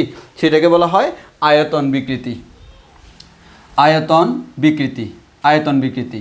সো আরেকটা হচ্ছে আমাদের আয়তন বিকৃতি। এরপর আরেকটা হচ্ছে আমাদের আকার বিকৃতি বা ব্যবর্তন বিকৃতি বা মোচট বিকৃতি। এরকম বলি, আকার বা ব্যবর্তন বা মোচট। এটাকে আমরা বলতে পারি আকার বিকৃতি বলতে পারি, অথবা ব্যবর্তন বিকৃতি বলতে পারি, অথবা মোচর বিকৃতি বলতে পারি। মোচর বিকৃতি। আসো আমি একটা করে সবগুলো ব্যাখ্যা করতেছি। সো প্রথমত আসো, প্রত্যেকটা এক্স্যাক্টলি সেম। আমাদের ব্যাপারটা হচ্ছে কি দেখো, আমরা একটা করে তোমাদেরকে বুঝাবো। প্রথমত হচ্ছে আমি যেহেতু বিকৃতি যদি আমি বুঝে থাকি, এই 3টার মধ্যে 2টা আমাদের অলরেডি বোঝা শেষ। সেটা আমি 2 মিনিটের মধ্যেই বলে ফেলতেছি। 2 মিনিটের মধ্যে আমি বলে ফেলতেছি। কি দেখো, 1 নাম্বার আমরা পড়বো হচ্ছে দৈর্ঘ্য বিকৃতি। 1 নাম্বার পড়বো হচ্ছে কি? দৈর্ঘ্য বিকৃতি। এর মানে বুঝতে পারতেছো, দৈর্ঘ্য বিকৃতি মানে হচ্ছে কোনো একটা বস্তুকে যদি তার দৈর্ঘ্য বরাবর বিকৃতি করি, তাকে আমরা বলতেছি দৈর্ঘ্য বিকৃতি। যেমন একটা রাবারকে টেনে লম্বা করলাম, অথবা একটা স্প্রিংকে টেনে লম্বা করলাম, একটা রাবারকে চেপে সংকুচিত করলাম, একটা স্প্রিংকে চেপে সংকুচিত করলাম। এই ব্যাপারগুলো কোন বরাবর ঘটতেছে? দৈর্ঘ্য বরাবর। তাহলে আমরা এক্সাম্পল হিসেবে দেখতে পারি, আমরা যে জিনিসটা দেখতে পারি সেটা হচ্ছে, মনে করো ফর এক্সাম্পল কোন একটা স্প্রিং, বা আমরা স্প্রিংয়ের তো আগে এক্সাম্পল দিয়েছি, কোন একটা রাবার মনে করো, এই রাবারের আদি দৈর্ঘ্য ছিল হচ্ছে এল। এর আদি দৈর্ঘ্য ছিল হচ্ছে এল। এখন এই রাবারটাকে আমি টেনে লম্বা করলাম। এইদিকে আমি যখন বল প্রয়োগ করলাম, আমাদের এই যে রাবারটা লম্বা হয়ে এতটুকু হলো। তাহলে আমরা বলতে পারি হচ্ছে আমাদের যে রাবারটা, সেই রাবারটা ছিল হচ্ছে ছিল হচ্ছে এতটুকু, বল প্রয়োগ করার কারণে তার পরিবর্তন হলো এতটুকু। এটাই হচ্ছে তার পরিবর্তন। এবার আসো, এবার কিন্তু মাত্রা বলবো না। আমরা যে বলতাম আদি মাত্রা, তো আমাদের তো এখানে মাত্রা ফিক্সড। মাত্রা কি? দৈর্ঘ্য। তাহলে আমরা এই এলটাকে বলতেছি আদি দৈর্ঘ্য। আগে বলতাম হচ্ছে মাত্রার পরিবর্তন। এবার আমরা এল, ছোট হাতের এল সমান বলবো দৈর্ঘ্যের পরিবর্তন। তাহলে ব্যাপারটা খেয়াল করো, দৈর্ঘ্যের পরিবর্তন। এটা সংকোচন হইতে পারে, প্রসারণ হইতে পারে, হোয়াটএভার, নো প্রবলেম। তাহলে আদি দৈর্ঘ্য ছিল এল, আর দৈর্ঘ্যের পরিবর্তন হচ্ছে ছোট হাতের এল। তাহলে আমরা বলতে পারি এল দৈর্ঘ্যে তার দৈর্ঘ্য পরিবর্তন। আমরা বলতে পারি এভাবে, এল দৈর্ঘ্যে রাবারের, বা কার সেটা লেখার দরকার নাই, এল দৈর্ঘ্যে দৈর্ঘ্য যে পরিবর্তন, এল দৈর্ঘ্য পরিবর্তন সমান হচ্ছে ছোট হাতের এল। তাহলে একক দৈর্ঘ্য পরিবর্তন হচ্ছে ছোট হাতের এল ডিভাইড বাই বড় হাতের এল। এটাকে আমরা বলতেছি হচ্ছে দৈর্ঘ্য বিকৃতি। এটাকে আমরা কি বলি? দৈর্ঘ্য বিকৃতি বা টান বিকৃতি সমান হচ্ছে এল ডিভাইড বাই এল। শেষ, দৈর্ঘ্য বিকৃতি শেষ। বলো আমরা একটু বুঝছি কিনা? এবার আবার আগের মতো, দৈর্ঘ্য বিকৃতির কোনো একক নাই। দৈর্ঘ্য বিকৃতির ক্ষেত্রে আমরা যে জিনিসটা বলতে পারি, ব্লা আগে যা বলছি সব বলতে পারি। ইভেন এটা তারও হইতে পারে, এটা আমাদের রাবার না হয়ে এটা তার হইতে পারে, এটা তারের মধ্যে হইতে পারে, যে কোনো কিছু। আর তার মানে হচ্ছে তোমার এটা গোলাকার। হ্যাঁ, তার মানে হচ্ছে গোলাকার, এটা লম্বা। একটু বুঝছি কিনা? তাহলে আমাদের দৈর্ঘ্য বিকৃতি শেষ। দৈর্ঘ্য বিকৃতি বুঝছি কিনা? এটা হচ্ছে দৈর্ঘ্য বিকৃতি, আর কিছুই না। এটা হচ্ছে দৈর্ঘ্য বিকৃতি। বুঝছি কি বুঝি নেই? ওকে, দৈর্ঘ্য বিকৃতি বুঝলে এবার হচ্ছে আমাদের আয়তন বিকৃতি।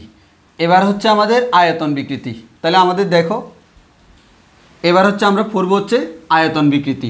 তো আয়তন বিকৃতি বলতে আমরা কি বুঝি একটু ভালো করে খেয়াল করে দেখো। তাহলে আমরা যদি বলি আয়তন বিকৃতি, তো আয়তন বিকৃতি হচ্ছে বস্তুটার কিসের উপর ডিপেন্ডেন্ট? আয়তনের উপর ডিপেন্ডেন্ট।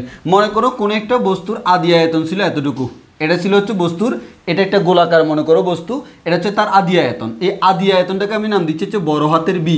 এই বড় হাতের বিটাকে আমরা কি বলতেছি, বড় হাতের বিটাকে আমরা বলতেছি আদি আয়তন। এখন আমি কি করলাম, এই বস্তুটাকে চারপাশ থেকে প্রেশার ক্রিয়েট করা শুরু করলাম। চারদিক থেকে আমি বস্তুটাকে প্রেশার দিচ্ছি, চারদিক থেকে এরকম প্রেশার দিচ্ছি, বা আমরা বল প্রয়োগ করতেছি, চারদিক থেকে বল প্রয়োগ করতেছি। তাহলে স্থিতিস্থাপক বস্তুকে তুমি যদি চারদিক থেকে এরকম বল প্রয়োগ করো, বস্তুটা সংকুচিত হয়ে যাবে না?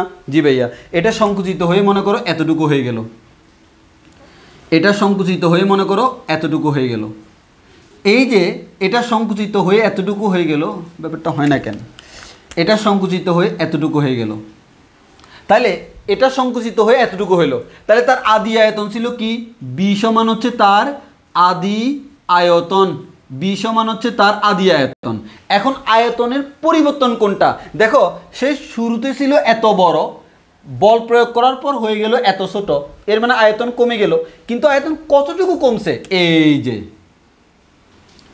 এই যে ভাইয়া এই অংশটা হচ্ছে আয়তনের পরিবর্তন, তার আয়তন এতটুকু কমে গেল। এই যে লাল লাল দেখতেছ, এটা হচ্ছে তার আয়তনের পরিবর্তন, এটা হচ্ছে তার আয়তনের পরিবর্তন।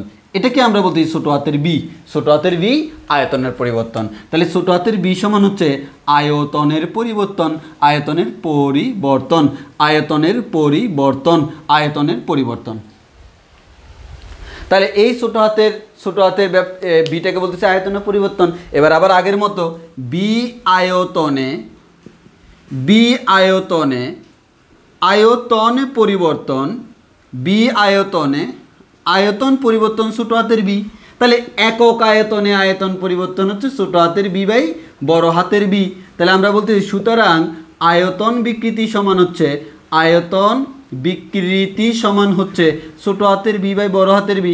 এর মানে আয়তনের পরিবর্তন ডিভাইড বাই আদি আয়তন, আয়তনের পরিবর্তন ডিভাইড বাই আদি আয়তন, আয়তনের পরিবর্তন ডিভাইড বাই আদি আয়তন। বলো আমরা আয়তন বিকৃতি বুঝছি কিনা, আয়তন বিকৃতি বুঝছি কিনা, আমরা আয়তন বিকৃতি বুঝছি কিনা, এদিকে এদিকে এদিকে আয়তন বিকৃতি বুঝছি কিনা, আয়তন বিকৃতি বুঝছি কিনা, হুবহু সেম না? বিকৃতি বুঝলে দৈর্ঘ্য বিকৃতি বোঝা হয়ে যায়, আয়তন বিকৃতিও বোঝা হয়ে যায়, এক্স্যাক্টলি সেম, এক্স্যাক্টলি সেম। এটা বুঝছি কিনা বলো, এটা বুঝছি কিনা বলো, আয়তন বিকৃতি বুঝছি কিনা।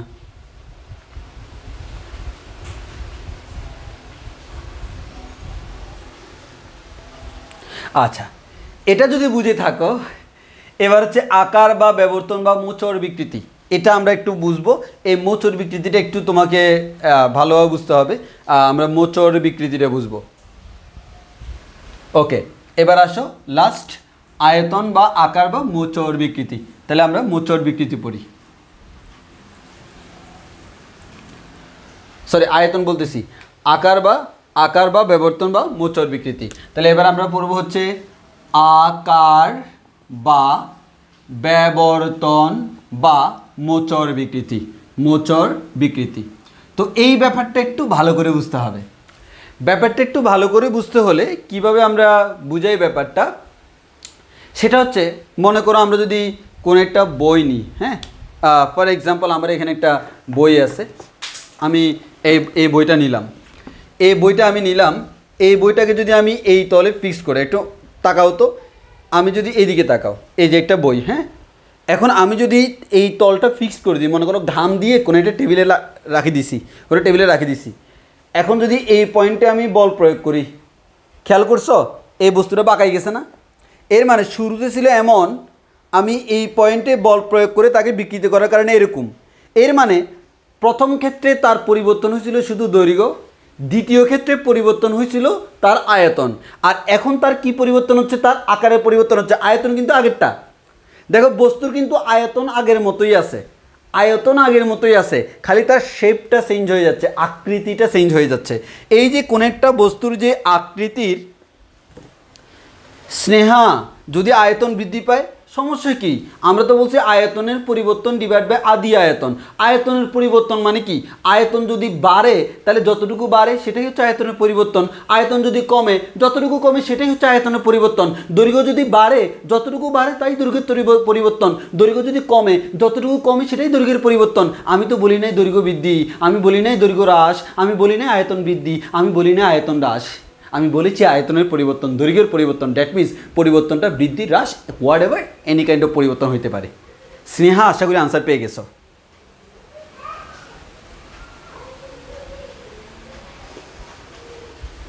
আশা করি আনসার পাইছো।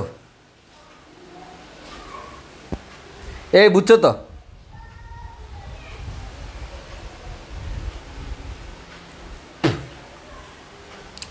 তাহলে আমরা এই ব্যাপারটা, এটা হচ্ছে আমাদের। এবার হচ্ছে আমরা দেখি এই মোচড় আকার বা ব্যবর্তন বা মোচড় বিকৃতি বলতে আমরা আসলে কী বুঝি।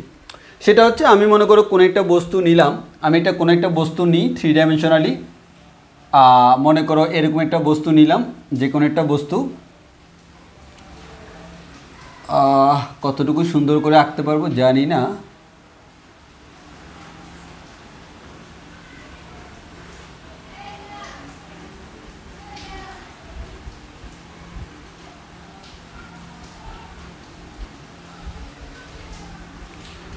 আমরা একটা কাজ করি, গাঢ় করে আঁকি, না মিলে যাবে, গাঢ় করে আঁকি। এটা হচ্ছে আমার কোনো একটা বস্তু, বোঝা যাচ্ছে না? 3 ডাইমেনশনাল একটা বস্তু, বোঝা যাচ্ছে তো? 3 ডাইমেনশনাল একটা বস্তু মনে করো এরকম। এখন আমি এইদিকে বল প্রয়োগ করব, যে কোনো একটা বস্তু, এমন না যে বইয়ের মধ্যে করতে হবে, বইটা জাস্ট একটা এক্সাম্পল দিছি। এবার আসলে আমি যে কাজটা করব, আমি তার উপরের যে পোর্শনটা, উপরের পোর্শনে একটা বল প্রয়োগ করব, উপরের পোর্শনে বল প্রয়োগ করব। উপরের পোর্শনে যদি বল প্রয়োগ করি, এটা আমাদের দেখো নিচেরটা ফিক্সড, এই তলটা হচ্ছে ফিক্সড, মানে আমি এটাকে ফিক্সড করে উপরে বল প্রয়োগ করলাম। উপরে বল প্রয়োগ করলে কি হবে দেখো তো?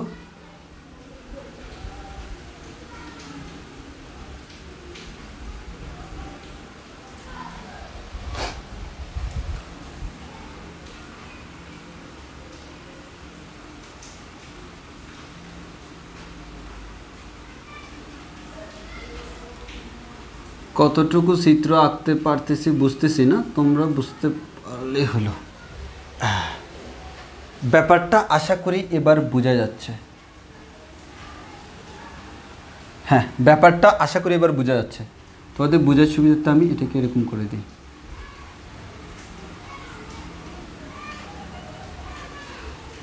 হ্যাঁ, বোঝা যাচ্ছে না? এটা ছিল আগে এরকম, উপরে বল প্রয়োগ করার কারণে একটু করে বেঁকে গেল। এই যে যত ডিগ্রি কোণে বেঁকে গেল থিটা, এই থিটাটাকে আমরা বলি আকার বা ব্যবর্তন বা মোচড় বিকৃতি। দেখো এখানে তো আর আমার আগের মতো নাই যে এখানে তো ভাই দৈর্ঘ্য পরিবর্তন হচ্ছে না, আয়তনও পরিবর্তন হচ্ছে না, এখানে যেটা পরিবর্তন হচ্ছে সেটা হচ্ছে আকার। তবে শর্ত আছে, এই আকারটা পরিবর্তন যে কোনোভাবে হইলে হবে না। আমাদের শর্ত অনুযায়ী নিচের তলটা ফিক্স রেখে উপরের তলে বল প্রয়োগ করলে সে যত ডিগ্রি কোণে ঘুরে যাচ্ছে, যত ডিগ্রি কোণে ঘুরে যাচ্ছে এটাতে তার পরিবর্তন।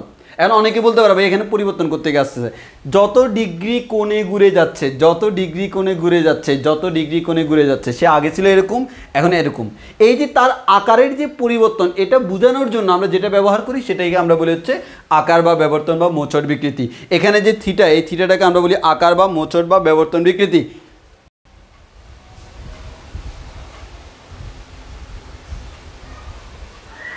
এই বলো এবার বুঝছি কিনা? এই দেখে বোঝা যাচ্ছে তো যে এই দিকেও 3 ডিগ্রি কোনো ঘুরে যাবে, ব্যাপারটা হচ্ছে সেম, মানে জাস্ট বস্তুটা এভাবে বেঁকে গেল। তাহলে আমরা বলতে পারলাম কোন একটা বস্তু তার নিচের অংশটা ফিক্স রেখে উপর অংশ যখন বল প্রয়োগ করলাম সে একটু করে চেঞ্জ হয়ে গেল। যেমন ফর এক্সাম্পল তুমি আমার কথা চিন্তা করো, আমার মাথা এতটুকু তুমি চিন্তা করো, একটা বন্দুক ধরো, এই যে আগে ছিল এরকম এখন হয়ে গেছে এরকম, এই পার্থক্য যেটা, এই পার্থক্যটা মানে থিটাটা, এই থিটাটা হচ্ছে আমাদের কি, এই থিটাটা আমার মিন করতে হচ্ছে ব্যবর্তন। ব্যবর্তন এই যে আকার বা ব্যবর্তন বা মোচড় বিকৃতি, তার আকার পরিবর্তন হয়েছে, আয়তনের কিন্তু পরিবর্তন হয় নাই। এখানে সবচেয়ে ইম্পর্টেন্ট কথা, এখানে সবচেয়ে ইম্পর্টেন্ট কথা, আকার পরিবর্তন হয়েছে, আকারে পরিবর্তন হয়েছে, আকারে পরিবর্তন হয়েছে, আকার পরিবর্তন হয়েছে, কিন্তু আয়তন পরিবর্তন হয়নি, কিন্তু আয়তন পরিবর্তন হয়নি, কিন্তু আয়তন পরিবর্তন হয়নি। কারণ তোমরা অনেকে প্রশ্ন করে ফেলবা, যদি আয়তন পরিবর্তন হইতো এখানে তো আমাদের আয়তন বিকৃতিও আসতো। না, এখানে আয়তন বিকৃতি আসবে না, বস্তুর সাইজ আগের মতোই আছে, বস্তুর সাইজ আগের মতো আছে, খালি আকারটা চেঞ্জ হয়ে গেছে। সাইজ আগের মতো, খালি আকারটা চেঞ্জ হয়ে গেছে, সাইজ আগের মতো, খালি আকারটা চেঞ্জ হয়ে গেছে। বস্তু আগে ছিল এরকম, এখন হয়ে গেছে এরকম, আগে ছিল এরকম, এখন হয়ে গেছে এরকম, আগে ছিল এরকম, এখন হয়ে গেছে এরকম, জাস্ট আমাদের আকারটা চেঞ্জ হয়েছে, তার আয়তনের কোনো পরিবর্তন হয় নাই। ওই কারণে এখানে যে বিকৃতি আসবে তার নাম হচ্ছে আকার বিকৃতি। আকার বিকৃতির আরেকটা নাম হচ্ছে ব্যবর্তন বিকৃতি, যেটা বেঁকে গেছে। আর মোচড়, মোচড় মানে হচ্ছে মোচড়ানো, একটা বস্তুকে মোচড়াই ফেললে, মোচড়াই ফেললে, মোচড়ানো মতো বুঝতো, মোচড়াই ফেললে বেঁকে যায় না, আকার পরিবর্তন হয় না, ওই জিনিসটা মিন করতেছে। তাহলে বিবি মরিয়ম দুই দিকে কি সমান কোণে বেঁকে যাবে? অবভিয়াসলি। এই দিকে আমি বল প্রয়োগ করার কারণে এই দিকে যতটুকু বাঁকলো এই দিকে ঠিক ততটুকু বাঁকবে, এমন না যে এইদিকে বেশি বাঁকবে এদিকে কম বাঁকবে। আমরা তো এটাকে স্মুথ বস্তু ধরতেছি, আমরা তো এটাকে স্মুথ বস্তু ধরতেছি, প্র্যাকটিক্যালি একটু চেঞ্জ হলেও হোক, বাট আমরা ধরতেছি এটি স্মুথ, সব জায়গায় সমভাবে পরিবর্তন হয়। তাহলে এই দিকে বল প্রয়োগ করলে এই দিক থেকে জাস্ট সরে যাবে, এদিক থেকে জাস্ট সরে যাবে, তো এই দিক থেকে যতটুকু সরলো এদিক থেকেও ঠিক ততটুকু সরে যাবে, যার কারণে এই দিক থেকে যতটুকু বাঁকাইলো এদিক থেকে ততটুকু বাঁকাইলো, অর্থাৎ বস্তুর প্রত্যেকটা কণা এতটুকু কোণে ঘুরে গেছে, জাস্ট এটা।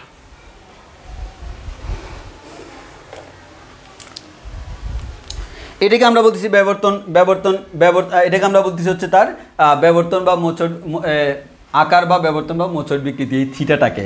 এখন মনে রাখবো ভাইয়া, এই যে আপনি এখানে থিটা থিটা বলে চিল্লাচ্ছেন, এই থিটাটা বিশাল বড় না ইমুয়ের মনের মতো না, আমার মন তো বিশাল, থিটাটা এত বড় না, থিটাটা একেবারে ক্ষুদ্র, শূন্যের কাছাকাছি।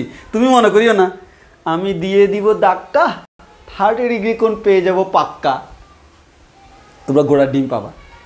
আর তুমি ধাক্কা দিলে এটা 0.1 ডিগ্রি, 0.2 ডিগ্রি, 0.5 ডিগ্রি এরকম। ভাই তোমরা আমার মনে করি না তোমার ভিডিও আটকে গেছে, আমি ইচ্ছা করে স্লো বলতেছি। তো ব্যাপারটা হচ্ছে এরকম, ওই যে ছোট একটা বাবা। তাহলে ব্যাপারটা হচ্ছে এটা, আমাদের এখানে থিটাটা কেমন? ক্ষুদ্র। আর থিটা যদি ক্ষুদ্র হয়, থিটা ক্ষুদ্র হলে থিটা বলা যে কথা, টেন থিটা বলাও সেম কথা, সাইন থিটা বলাও সেম কথা, আমরা আগে থেকেই জানি, আমরা আগে থেকেই জানি থিটা ক্ষুদ্র হলে থিটা বলা যে কথা, সাইন থিটা বলা সেম কথা, টেন থিটা বলা সেম কথা। থিটা ক্ষুদ্র হলে সবসময় বলা যায় থিটা যে কথা, টেন থিটা সেম কথা, সাইন থিটাও সেম কথা। এবার আসো এই দুষ্ট পানি, কি দুষ্ট বলাবেন, কি বলে দুষ্ট পানি বলো, তোমার কি আমাকে দেখে মনে করে দুষ্ট পানিতে মাতাল হয়েছি আমি, এটা কি বলতে পারবো তুমি? না, জীবনেও না। ছি ছি ছি ছি ছি ছি ছি ছি ছি ছি, হ্যাঁ তোমার চিন্তা ভাবনা নোংরা, ছি ছি ছি ছি। তুমি নামে কিশোর, কাজে কিশোর না। দেখো আকার পরিবর্তন হয়েছে কিন্তু আয়তনে কোনো পরিবর্তন হয়নি, থিটা যেহেতু যথেষ্ট ক্ষুদ্র, থিটাকে টেন থিটা বলা যায়। এখন পরীক্ষায় প্রশ্ন হচ্ছে ভাই আমি থিটাটা কীভাবে মেজারমেন্ট করব? থিটাটাকে আমি চাঁদা দিয়ে মেপে দেখবো? ভাইয়া আমার কাছে একটা জ্যামিতিক বক্স আছে, সেই জ্যামিতিক বক্সে একটা চাঁদা আছে, চাঁদা দিয়ে আমি মেপে একটা কোণ পেয়েছি, গোড়ার ডিম পাইছো। এখানে থিটার মান এত ক্ষুদ্র, খালি চোখে মাপতে গেলে এখানে হচ্ছে 0.1, তুমি ধরে রাখবা খালি 1। সো ব্যাপারটা এরকম না, ব্যাপারটা আমাকে পরিবর্তন করতে হবে এই যে তার দৈর্ঘ্য দিয়ে। খুব সুন্দর করে খেয়াল করলে দেখবা, এটাকে আমি এখানে যদি ড্র করি, জাস্ট এই ট্রায়াঙ্গুলার শেপটাকে আমি এখানে ড্র করতেছি, ট্রায়াঙ্গুলার শেপটাকে আমি এই জাস্ট ট্রায়াঙ্গুলার শেপটাকে এখানে ড্র করলাম। ড্র করলে এই কোণটা হচ্ছে থিটা, এই কোণটা হচ্ছে থিটা। এবার একটু মনোযোগ দিয়ে খেয়াল করে দেখো, আমাদের ব্যাপারটা হচ্ছে কি, এই যে থিটাটাকে আমরা বলতেছি হচ্ছে টেন থিটা, আর টেন থিটা বললেই আমাদের এখানে আসবে কি, লম্ব ডিভাইড বাই ভূমি, লম্ব ডিভাইড বাই ভূমি। এখন এখানে লম্ব কোনটা? যদি আমার এটা থিটা হয়, এটা একটা সমকোণী ত্রিভুজ, তাহলে এটা হচ্ছে আমার ল, এটা হচ্ছে ভূ, ল ভূ। তাহলে আমরা বলতে পারি এই থিটা মানেই হচ্ছে আকার বা ব্যবর্তন বা মোচড় বিকৃতি। তাহলে লম্ব ডিভাইডেড বাই ভূমি, তাহলে আমরা বলতে পারি হচ্ছে আকার বিকৃতি, আকার বিকৃতি, আকার বিকৃতি সমান হচ্ছে থিটা, আকার বিকৃতি সমান হচ্ছে থিটা। এখন তুমি যদি বলো এটা হচ্ছে এ বি সি, তাহলে আমরা এখান থেকে বলতে পারবো আকার বিকৃতি থিটা সমান হচ্ছে লম্ব হচ্ছে এবি আর ভূমি হচ্ছে এসি। এখন কথা হচ্ছে এগুলোকে কি নামে ডাকে তারা, সেই নাম দিয়ে আমাদেরকে ফেলে দিতে হবে চারিদিকে খুব বড় বড় সারা। তাহলে আসো আমি সেই নামটা নিয়ে হয়ে যাব দিশাহারা। এই যে এবি, এই যে আমরা বলতেছি এ বি, এই যে আমরা এখানে বলতেছি এ বি,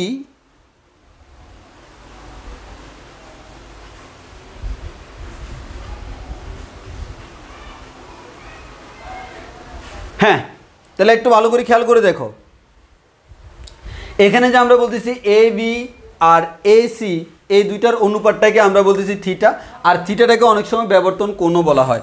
এই থিটাটাকে আমরা তো বিকৃতি বলি, আকার বা ব্যবর্তন বা মোচড় বিকৃতি বলি, আবার এই থিটাটাকে অনেক সময় ব্যবর্তন কোণও বলা হয়, ব্যবর্তন কোণও বলা হয়। আমরা থিটাটাকে অনেক সময় ব্যবর্তন কোণ বলতে পারি, থিটাটাকে আমরা কি বলতে পারি, ব্যবর্তন কোণ বলতে পারি।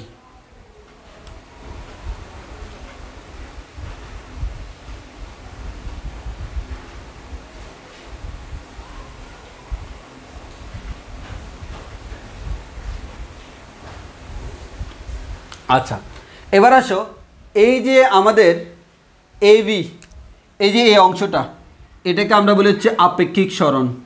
এটাকে আমরা কি বলি, আপেক্ষিক সরণ। এই আপেক্ষিক সরণ মানে কি, আপেক্ষিক ব্যাপারটা কি, আপেক্ষিক ব্যাপারটা হচ্ছে কারো একজনের সাপেক্ষে আরেকজন। তাহলে সে শুরুতে ছিল এমন, তার সাপেক্ষে সে এতটুকু সরে গেল, ব্যাপারটা এমন না? এই জিনিসটা আগে ছিল এমন, বর্তমানে হয়ে গেছে এমন, তাহলে সে কতটুকু সরলো, এতটুকু সরলো, এটাকে আমরা বলি আপেক্ষিক সরণ। তাহলে এই অংশটা অর্থাৎ যতটুকু সে সরে গেল তাকে আমরা বলতেছি আপেক্ষিক সরণ। আর এই যে দুই পাশের যে দূরত্ব, এই যে এই অংশটা দুইটা পাতের দূরত্ব, এটাকে আমরা বলি হচ্ছে ব্যবধান দূরত্ব। এটাকে আমরা কি বলি, ব্যবধান দূরত্ব। এটাকে আমরা বলি হচ্ছে ব্যবধান দূরত্ব। তাহলে ব্যাপারটা হচ্ছে কি, আমরা হোপফুলি আমরা বুঝে গেছি, হোপফুলি আমরা বুঝে গেছি যে আকার বা ব্যবর্তন বা মোচড় বিকৃতি কী সেটা আমরা জেনে গেলাম। আকার বা ব্যবর্তন বা মোচড় বিকৃতি কী সেটা আমরা জেনে গেলাম।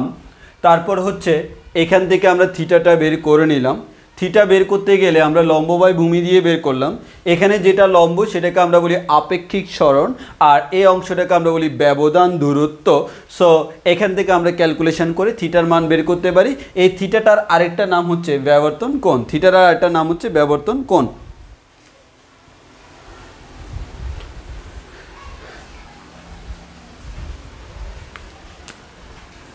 ব্যবর্তন কোণ এতটুকু আমাদের ক্লিয়ার কিনা বলো?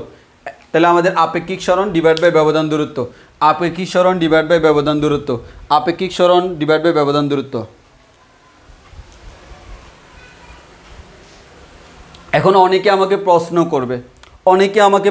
করবে, যেটা হয়তো তোমার মাথায় নাও আসতে পারে, সেটা হচ্ছে ভাইয়া আপনি তো বিকৃতির ক্ষেত্রে বারবার আমাকে একটা কথা বলছিলেন, একক মাত্রায় মাত্রা পরিবর্তন। দেখান তো কীভাবে একক মাত্রায় মাত্রা পরিবর্তন, এমনি তো একটু থিটা দাঁড় করাই দিয়েছেন, আপনি যা বলবেন তা আমি বিশ্বাস করবো নাকি? আমি যাহা বলিব তাহা তোমাকে বিশ্বাস করতে হবে, কারণ আমি তোমার শিক্ষক। মেন কথা, কিন্তু আমি তোমার উপর চাপাইয়া দিব না, তোমাকে আমি বুঝিয়ে দিব ব্যাপারটা। আগে বল একটু বুঝছো কিনা, ওই ব্যাপারটা যে আসলে বিকৃতি আগের মতো সেটা আমি এখন বুঝিয়ে দিব, এটা যে আগের মতো সেটা আমি এখন বুঝিয়ে দিব। আগে বলে একটু বুঝছো কিনা?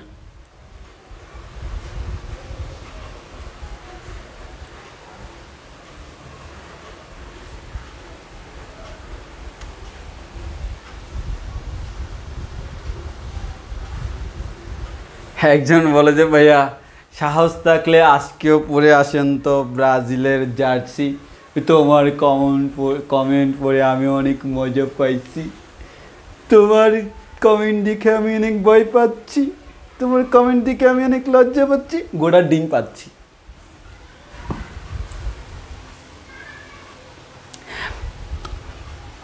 এসকে ধ্রুব ভাইয়া ব্যবধান দূরত্বটা আরেকবার বলেন। আচ্ছা আমি তোমাকে বলি, এখানে ব্যাপারটা হচ্ছে কি, জাস্ট আমার দিকে খেয়াল করো। দেখো এখানে আমি কি করছি, দেখো এখানে আমার এই যে কোন একটা বস্তু, এই বস্তুটার আমি উপর তলটাকে ধাক্কা দিচ্ছি না? হ্যাঁ। এখন দেখো এই বস্তুটার নিচের তলটা ফিক্সড, এই তলটাকে ফিক্সড রেখে উপরের তলে ধাক্কা দিচ্ছি। তাহলে একটা তল ফিক্সড, আরেকটা তলে ধাক্কা দিচ্ছি, এই দুইটা তলের মধ্যবর্তী যে দূরত্ব, এই দূরত্বটা এটাকে আমরা বলছি ব্যবধান দূরত্ব। এই দুইটার মধ্যবর্তী যে ব্যবধান তাকে আমরা বলতেছি ব্যবধান দূরত্ব। ব্যবধান দূরত্ব এর মানে দেখো একটা তল ফিক্সড, আরেকটা তল পরিবর্তন হচ্ছে, এই দুইটা তলের মধ্যবর্তী যে দূরত্ব এটাকে আমরা বলতেছি হচ্ছে ব্যবধান দূরত্ব। এটাকে আমরা বলতেছি হচ্ছে ব্যবধান দূরত্ব।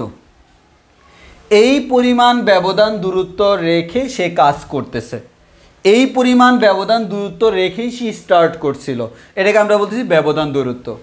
এবার হচ্ছে তার এই তলের সাপেক্ষে, এই তলের শুরুতে কোনো সরণ ছিল না আমরা ধরে নিতে পারি, তাহলে কিছুক্ষণ পর এই তলের সাপেক্ষে এই তলের একটা সরণ চলে আসছে, এই যে সরণ এটাকে আমরা বলি হচ্ছে তার আপেক্ষিক সরণ।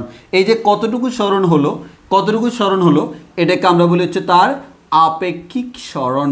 এটাকে আমরা বলি হচ্ছে তার আপেক্ষিক সরণ। এটাকে আমরা বলি হচ্ছে তার আপেক্ষিক সরণ।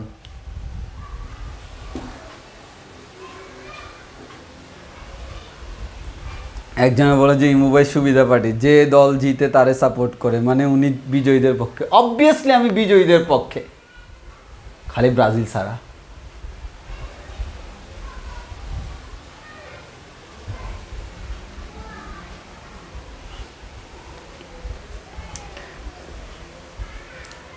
তবে কালকে রাতে তোমার ইউরো ফাইনালে খেলা দেখে কী যে মজা পাইছি। খেলা বলো ওগুলারে, খেলা বলে ইউরোরগুলারে, তোমার কোপা টোপা এগুলো খেলা হইলো, ওগুলো খালি কোপায় মাঠে দৌড়ে একটা আটটা আসার মারে, কিন্তু ইউরোরগুলো জোস।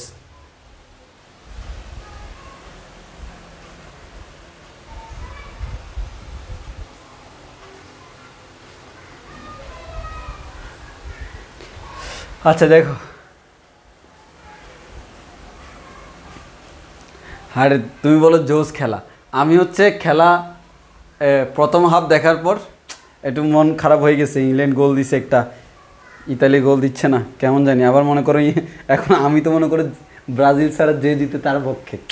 এখন আমি যদি ইংল্যান্ড জিতলে বিজয়ীদের পক্ষে, মানে যদি ইংল্যান্ড জিতে যায়, আমি যদি ইংল্যান্ডের দলে হই, সবাই তো আমাকে ব্রিটিশ বলে বলে তাড়াবে। আমি তো ব্রিটিশের পক্ষে থাকতে পারি না, আর যারা আমাদের পূর্বপুরুষদেরকে বাস দিয়েছে তাদের পক্ষে আমরা থাকতে পারি না। খুবই টেনশনে পড়ে গেছি, বললাম যে না একটা ঘুম দিই, কী ঘুম দিব, ঘুম আসে না। আবার দেখলাম সেকেন্ড হাফ, ওরে দেখি যে ইতালি জ্বলে উঠলো, এবার চিন্তা করলাম না ঘুমে যাই, ওমা কি ঘুমাই যাবো, এর মধ্যেই গোল। এবার দেখি আসো খেলা হবে ব্রিটিশ মিয়া। এরপর হচ্ছে যাক খেলা হচ্ছে হচ্ছে হচ্ছে, আর তো গোল দিতে পারতেছে না, অনেকবার অ্যাটাক করেছি কোনো কাজ হয়নি, যাক ভালো কথা। এবারে এক্সট্রা টাইম না, আমি ঘুমিয়ে যাই না, এবার করতে করতে করতে করতে টাইব্রেকার পর্যন্ত দেখছি। আর যখন শুরুতে ইতালি একটা মিস করছে, এরকম করতেছে, যখন জিতছে তখন এরপর ঘুমাই গেছে একটা স্ট্যাটাস দিয়ে, স্টোরি দিয়ে। আচ্ছা আসো, এতটুকু ব্যাপারটা হচ্ছে না। আচ্ছা এবার আসো তোমাদেরকে ব্যাপারটা একটু বুঝাই, ব্যাপারটা একটু বুঝাই।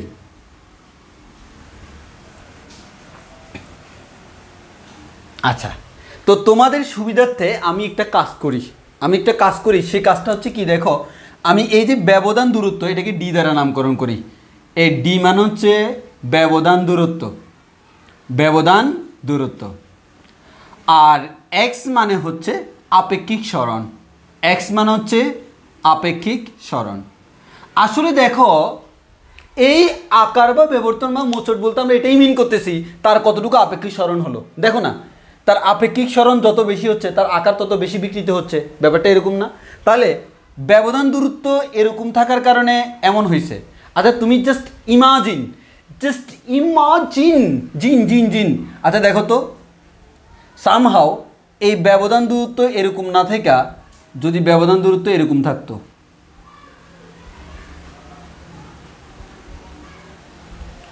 তখন দেখো তো এই আপেক্ষিক সরণ কি আগের মতো হইতো? করে বাবা চোখেই তো দেখি না। হ্যাঁ কেমনে কেমনে জানি একটা হয়, জাস্ট একটা ব্যাপারটা বুঝাইলাম। আপেক্ষিক সরণ কি আগের মতো হইতো না? তাহলে আপেক্ষিক সরণটা একটু চেঞ্জ হয়ে যেত, যদিও ওভারঅল ব্যাপারটা আবার আগের মতো থিটা সেম থাকতো। তাহলে ব্যাপারটা হচ্ছে কি, আমাদের ব্যবধান দূরত্বের উপর অনেকটুকু ডিপেন্ড করে, ব্যবধান দূরত্বের উপর, আমাদের ব্যবধান দূরত্বের উপর ডিপেন্ড করে, তখন ব্যবধান দূরত্ব কমে গেছে। তাহলে ব্যাপারটা হচ্ছে আমাদের কি, এই ব্যবধান দূরত্ব ডি হলে ডি ব্যবধান দূরত্বে আপেক্ষিক সরণ এক্স, একক ব্যবধান দূরত্বে আপেক্ষিক সরণ হচ্ছে x/d। এটা কি আমরা ব্যাবর্তন বিকৃতি বলে দিয়েছি। এটাই হচ্ছে আমাদের ব্যাবর্তন বিকৃতি। এটাই হচ্ছে ব্যাবর্তন বিকৃতি সমান হচ্ছে x/d, আর x/d মানে tan থিটা, tan থিটা মানে হচ্ছে থিটা। শেষ, কাজ হয়ে গেছে। তো উল্টোভাবে আবার বলে ফেললাম। তাহলে দেখো, একক মাত্রায় মাত্রা পরিবর্তন। এই যে একক ব্যবধান দূরত্বে আপেক্ষিক সরণ, আপেক্ষিক সরণ মানে কি? সরণের পরিবর্তন। তো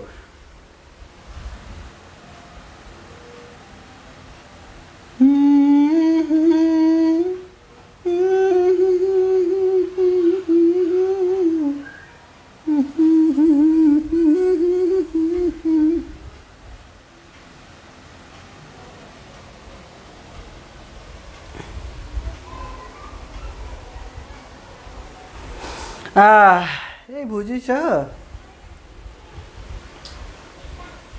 এই বুঝছি কি না? একটু বুঝছি এই সব বুঝছি। তাহলে দেখো, এই যে আবার আগের মতো চলে আসছে না, একক দূরত্বের পরিবর্তন। এই আপেক্ষিক সরণ এটাও একটা দূরত্ব, ব্যবধান দূরত্ব এটাও দূরত্ব অনুপাত, একজাতীয় রাশির অনুপাত। শেষ, তো কাজ হয়ে গেছে। তো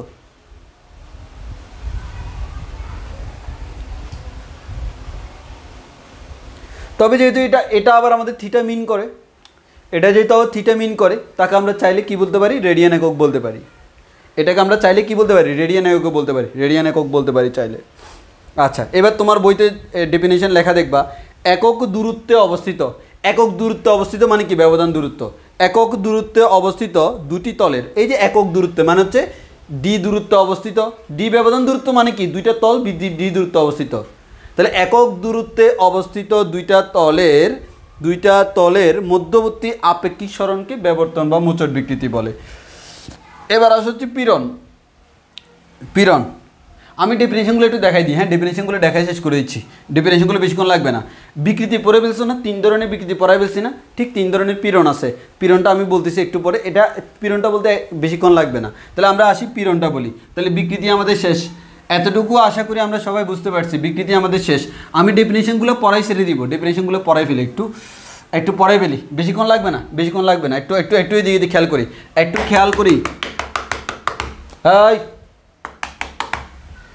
এদিকে পীড়ন। ভাই, পীড়ন জিনিসটা কি? ফিটাফিটি নাকি? না, একটু ফিটাফিটি টাইপের। এখন পীড়ন জিনিসটা কি? আসো বলি। পীড়ন জিনিসটা হচ্ছে, মনোযোগ দিয়ে খেয়াল করবা। আমার কাছে মনে করো এরকম একটা বস্তু আছে। আমার কাছে এরকম একটা বস্তু আছে। আমি তাকে বিকৃতি ঘটানোর জন্য এই দিকে F পরিমাণ বল প্রয়োগ করছি।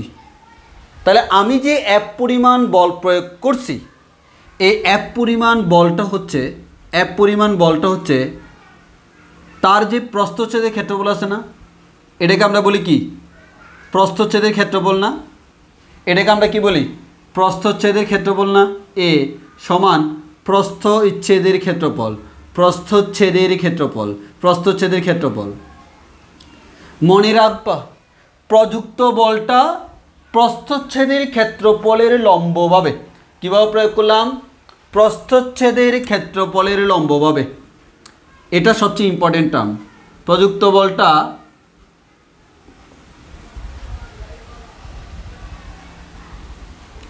প্রস্থচ্ছেদের ক্ষেত্রফলের লম্বভাবে। এই প্রযুক্ত বলটা প্রস্থচ্ছেদের ক্ষেত্রফলের লম্বভাবে হয়। এবার একটা জিনিস আমাকে বলো তো, এটা একটা স্থিতিস্থাপক বস্তু। এটা আমার কেমন বস্তু? স্থিতিস্থাপক বস্তু। তাহলে আমি F পরিমাণ বলটা, এটা আমার কোন বল? প্রযুক্ত বল। এটা আমার কোন বল? প্রযুক্ত বল। এই প্রযুক্ত বল যদি আমি কোনো বল প্রযুক্ত করি, তাহলে বস্তু কি আমাদের এরকম থাকবে নাকি বিকৃত হবে? ছেড়ে দিলে বস্তুটা আবার আগের অবস্থানে চলে যাবে না? এখন আমার প্রশ্ন হচ্ছে, আমি F পরিমাণ বল প্রয়োগ করলে তলের লম্বভাবে বস্তুটা বিকৃত হয়, এই বিকৃত বস্তু আবার আগের অবস্থানে রিটার্ন করা, সেটাকেই তো আমরা বলি কি? আগের অবস্থানে রিটার্ন করা। আগের অবস্থানে রিটার্ন করা সেটাকেই তো আমরা বলি হচ্ছে আমাদের কি, এই যে স্থিতিস্থাপকতা। তাহলে আমি যদি বলি সেম পরিমাণ, এই দিকে যখন আমি F পরিমাণ বল প্রয়োগ করতেছি, এই বস্তুর বিপরীত দিকে F পরিমাণ বল প্রয়োগ করতেছে, এই যে আমাদের F, এই Fটাকে আমরা বলি হচ্ছে স্থিতিস্থাপক বল। স্থিতিস্থাপক বল, এটাকে আমরা বলি হচ্ছে প্রতিক্রিয়া বল। প্রতিক্রিয়া বল বলি, এটা প্রযুক্ত বল, এটা হচ্ছে প্রতিক্রিয়া বল, অথবা স্থিতিস্থাপক বল, অথবা স্থিতিস্থাপক বল, অথবা প্রত্যয়নী বল, অথবা প্রত্যয়নী বল।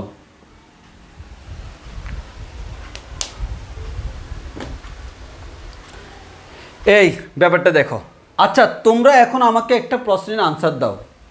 কোনো একটা বস্তুতে স্থিতিস্থাপকতার যে ধর্মটা, সেই ধর্মটা সৃষ্টি হয় কার কারণে? প্রযুক্ত বল নাকি প্রতিক্রিয়া বল? কোনো একটা বস্তুতে স্থিতিস্থাপকতার যে ধর্মটা সৃষ্টি হয়, স্থিতিস্থাপকতা যে দেখা দেয়, সেটা কার কারণে? প্রযুক্ত বলের কারণে নাকি প্রতিক্রিয়া বলের কারণে? একটু বলো তো।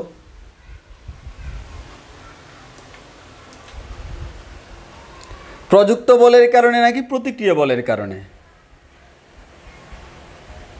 আমি বলছি স্থিতিস্থাপকতা ধর্ম।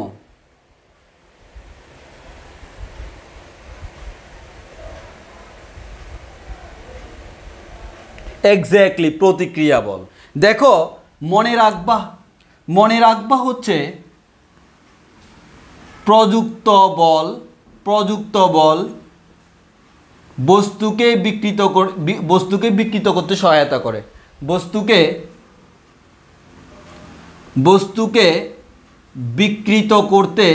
বিকৃত করতে সহায়তা করে। আর যে প্রতিক্রিয়া বল বস্তুকে আগের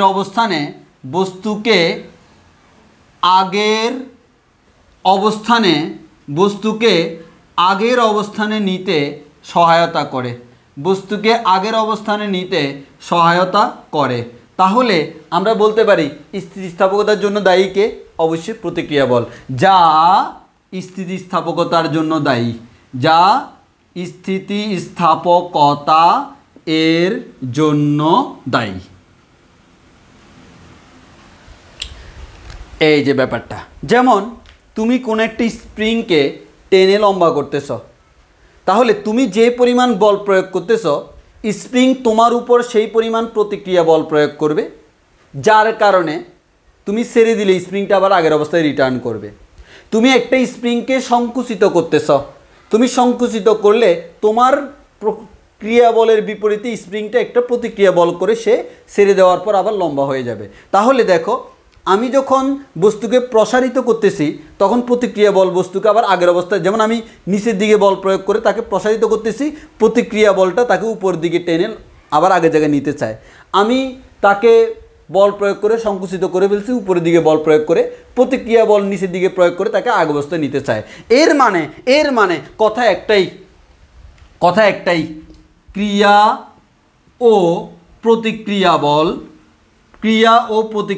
বল সমান, তবে বিপরীতমুখী। সমান তবে কেমন? বিপরীতমুখী। ক্রিয়া এবং প্রতিক্রিয়া বল পরস্পর সমান তবে বিপরীতমুখী, সমান তবে বিপরীতমুখী, সমান তবে বিপরীতমুখী, সমান তবে বিপরীতমুখী। এই কথাগুলো কেন বলছি তার আনসার এখন পাবা।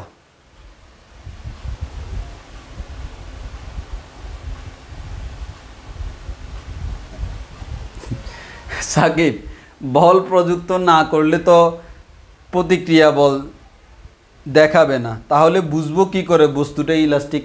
তোমাকে কি কেউ বলছে একটা বস্তুকে দেখে বলে দাও এটা ইলাস্টিক কিনা? কোন একটা বস্তুর ইলাস্টিসিটি বের করা বা স্থিতিস্থাপকতা বের করার জন্য তো আমরা শুরুতেই বলছি বল প্রয়োগ করে বস্তু যদি আবার আগের অবস্থানে আসে তাকে আমরা বলি হচ্ছে স্থিতিস্থাপক বস্তু। শুরুতেই বলছি বল প্রয়োগ করে তাকে যাচাই করতে হবে। আর তুমি কেমনে বল প্রয়োগ না করে যাচাই করবা? অবশ্যই তোমাকে বল প্রয়োগ করতে হবে, তুমি বল প্রয়োগ করেই তো যাচাই করবা, বল প্রয়োগ করেই তো যাচাই করবা, বল প্রয়োগ করে যাচাই করবা। এই পীড়নটা বলে শেষ করে দিব, বাকি তিনটা আমরা আগামী ক্লাসে বলবো। হ্যাঁ, এবার আসো আসল কথা। তোমরা 9 10 কিন্তু পীড়ন পড়ছো, এই 9 10 পীড়ন পড়ছো না? ক্লাস 9 10 পীড়ন পড়ছো না? আচ্ছা, পীড়ন পড়লে এখন যাইয়া তুমি আমি এই কিছু লেখা মুছে ফেলতেছি, তোমরা পরে রেকর্ডেড থেকে এগুলো লিখে নিতে পারবা আবার। সো ব্যাপারটা হচ্ছে কি,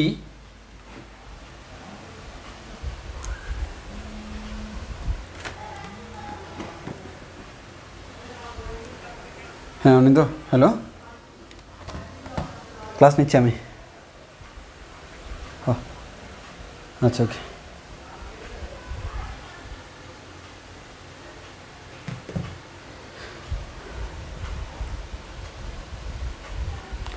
এই সবাই একটু দিয়ে খেয়াল করো, আমরা পীড়নের যে ডেফিনেশন সেই ডেফিনেশনটা বলে শেষ করে দিব। একটু ব্যাপারটা খেয়াল করো। তাহলে কোনো একটা বস্তুর মধ্যে আমি প্রযুক্ত বল দিচ্ছি, প্রতিক্রিয়া বলও আছে, ক্রিয়া এবং প্রতিক্রিয়া বল পরস্পর সমান ও বিপরীতমুখী। এখন মনোযোগ দিয়ে খেয়াল করো, F/A সমান হচ্ছে চাপ,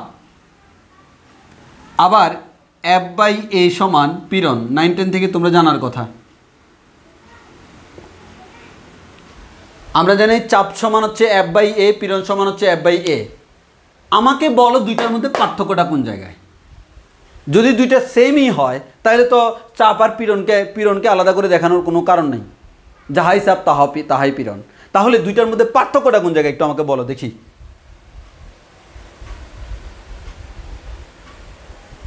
তাহলে পার্থক্যটা কোন জায়গায় আমাকে বলো, পার্থক্যটা কোন জায়গায় বলো একটু দেখি, কমেন্টে বলো কয়জনে পারো একটু দেখি, কয়জনে পারো আমি একটু দেখি। তোমরা কিন্তু 9 10 এটা পড়ে আসছো, ক্লাস 9 10 পড়ে আসছো।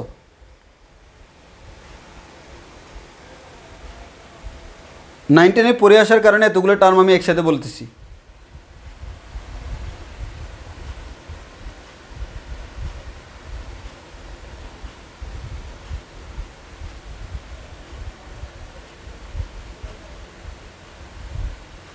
হ্যাঁ, এ হচ্ছে প্রস্থচ্ছেদের ক্ষেত্রফল অবশ্যই।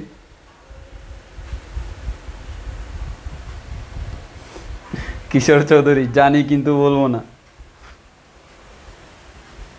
আমিও পারবো কিন্তু মারবো না।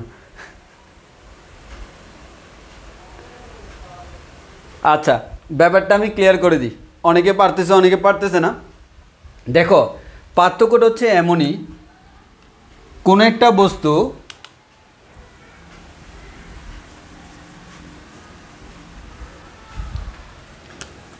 বস্তু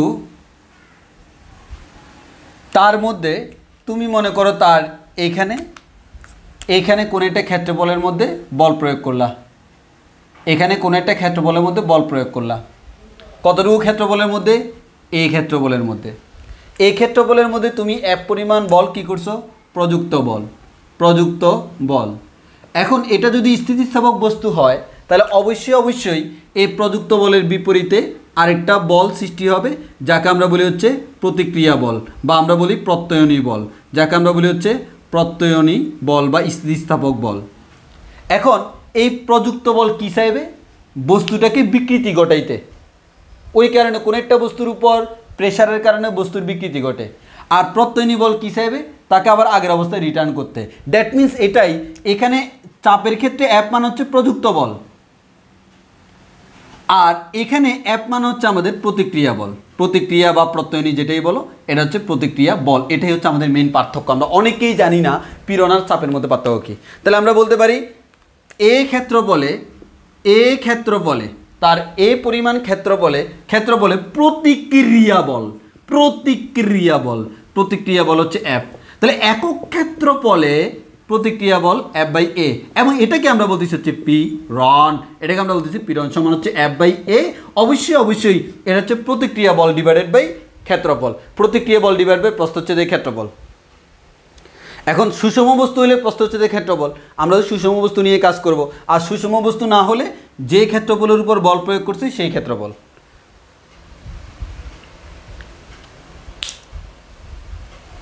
ওকে, এবার তুমি একটা জিনিস খেয়াল করবে কি জানো, তোমার বইতে লিখছে পীড়ন সমান F/A, মানে হচ্ছে প্রতিক্রিয়া বল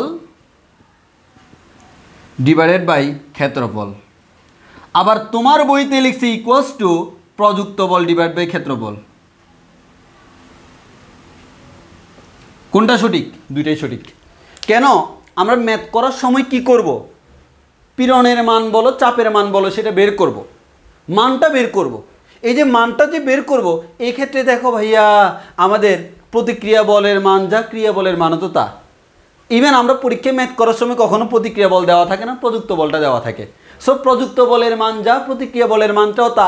সো ম্যাথ করার সময় তুমি প্রযুক্ত বল দিয়ে করো আর প্রতিক্রিয়া বল দিয়ে করো, কোনো সমস্যা নাই। কিন্তু কিন্তু কিন্তু সবচেয়ে বড় কথা হচ্ছে আমাদের এখানে পীড়ন মানে অ্যাকচুয়ালি প্রতিক্রিয়া বলটা। এটা হচ্ছে পীড়ন আর চাপের মধ্যে বেসিক পার্থক্যটা, এটা আমরা অনেকে বুঝি না।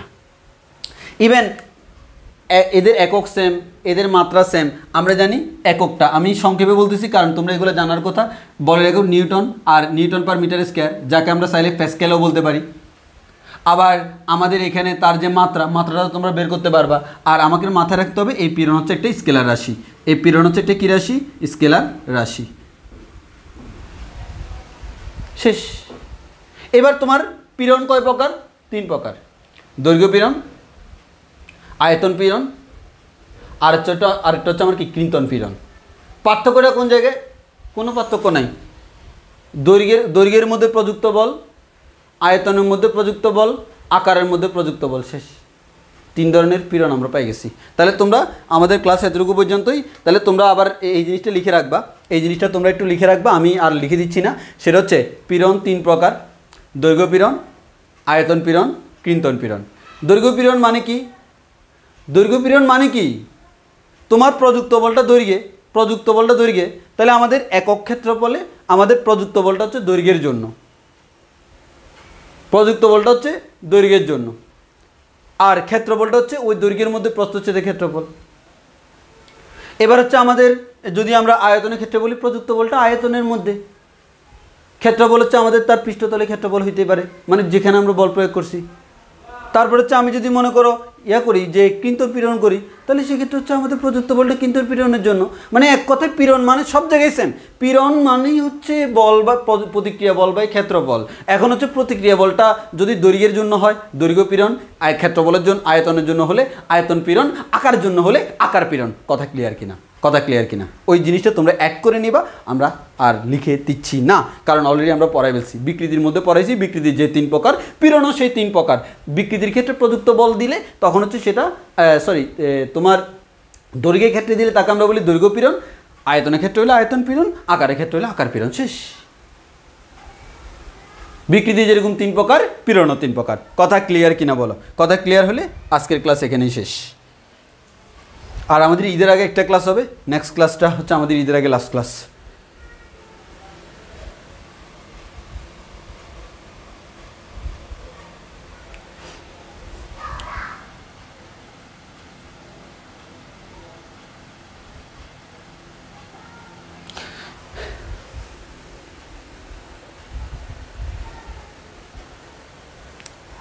ক্লিয়ার কিনা এতটুকু? তাহলে তোমরা বই থেকে এতটুকু পর্যন্ত রিডিং পড়ে নিবা। আর হচ্ছে আমরা এই কয়টা টার্ম বাকি আছে, এই টার্মগুলো আমরা আগামী ক্লাসে পড়াবো। অসহ ভর বল বা ভারবহ ওজন, অসহ ভর অসহ পীড়ন, তারপর হচ্ছে স্থিতিস্থাপক ক্লান্তি। আজকে যতটুকু পড়াইছি এতটুকু যদি তোমরা জেনে রাখো, তাহলে আগামী ক্লাসে কোনো ইনশাল্লাহ সমস্যা হবে না। আগামী ক্লাসে আবার তোমরা একই জিনিস পড়বা, হুকের সূত্র পড়বা, স্থিতিস্থাপক গুণাঙ্ক পড়বা, যেগুলো 9, 10-এ পড়ছো তোমরা অলরেডি। সো আজকের ক্লাস এতটুকু পর্যন্ত। সবাই ভালো থেকো, সুস্থ থেকো। আল্লাহ হাফিজ, আসসালামু আলাইকুম।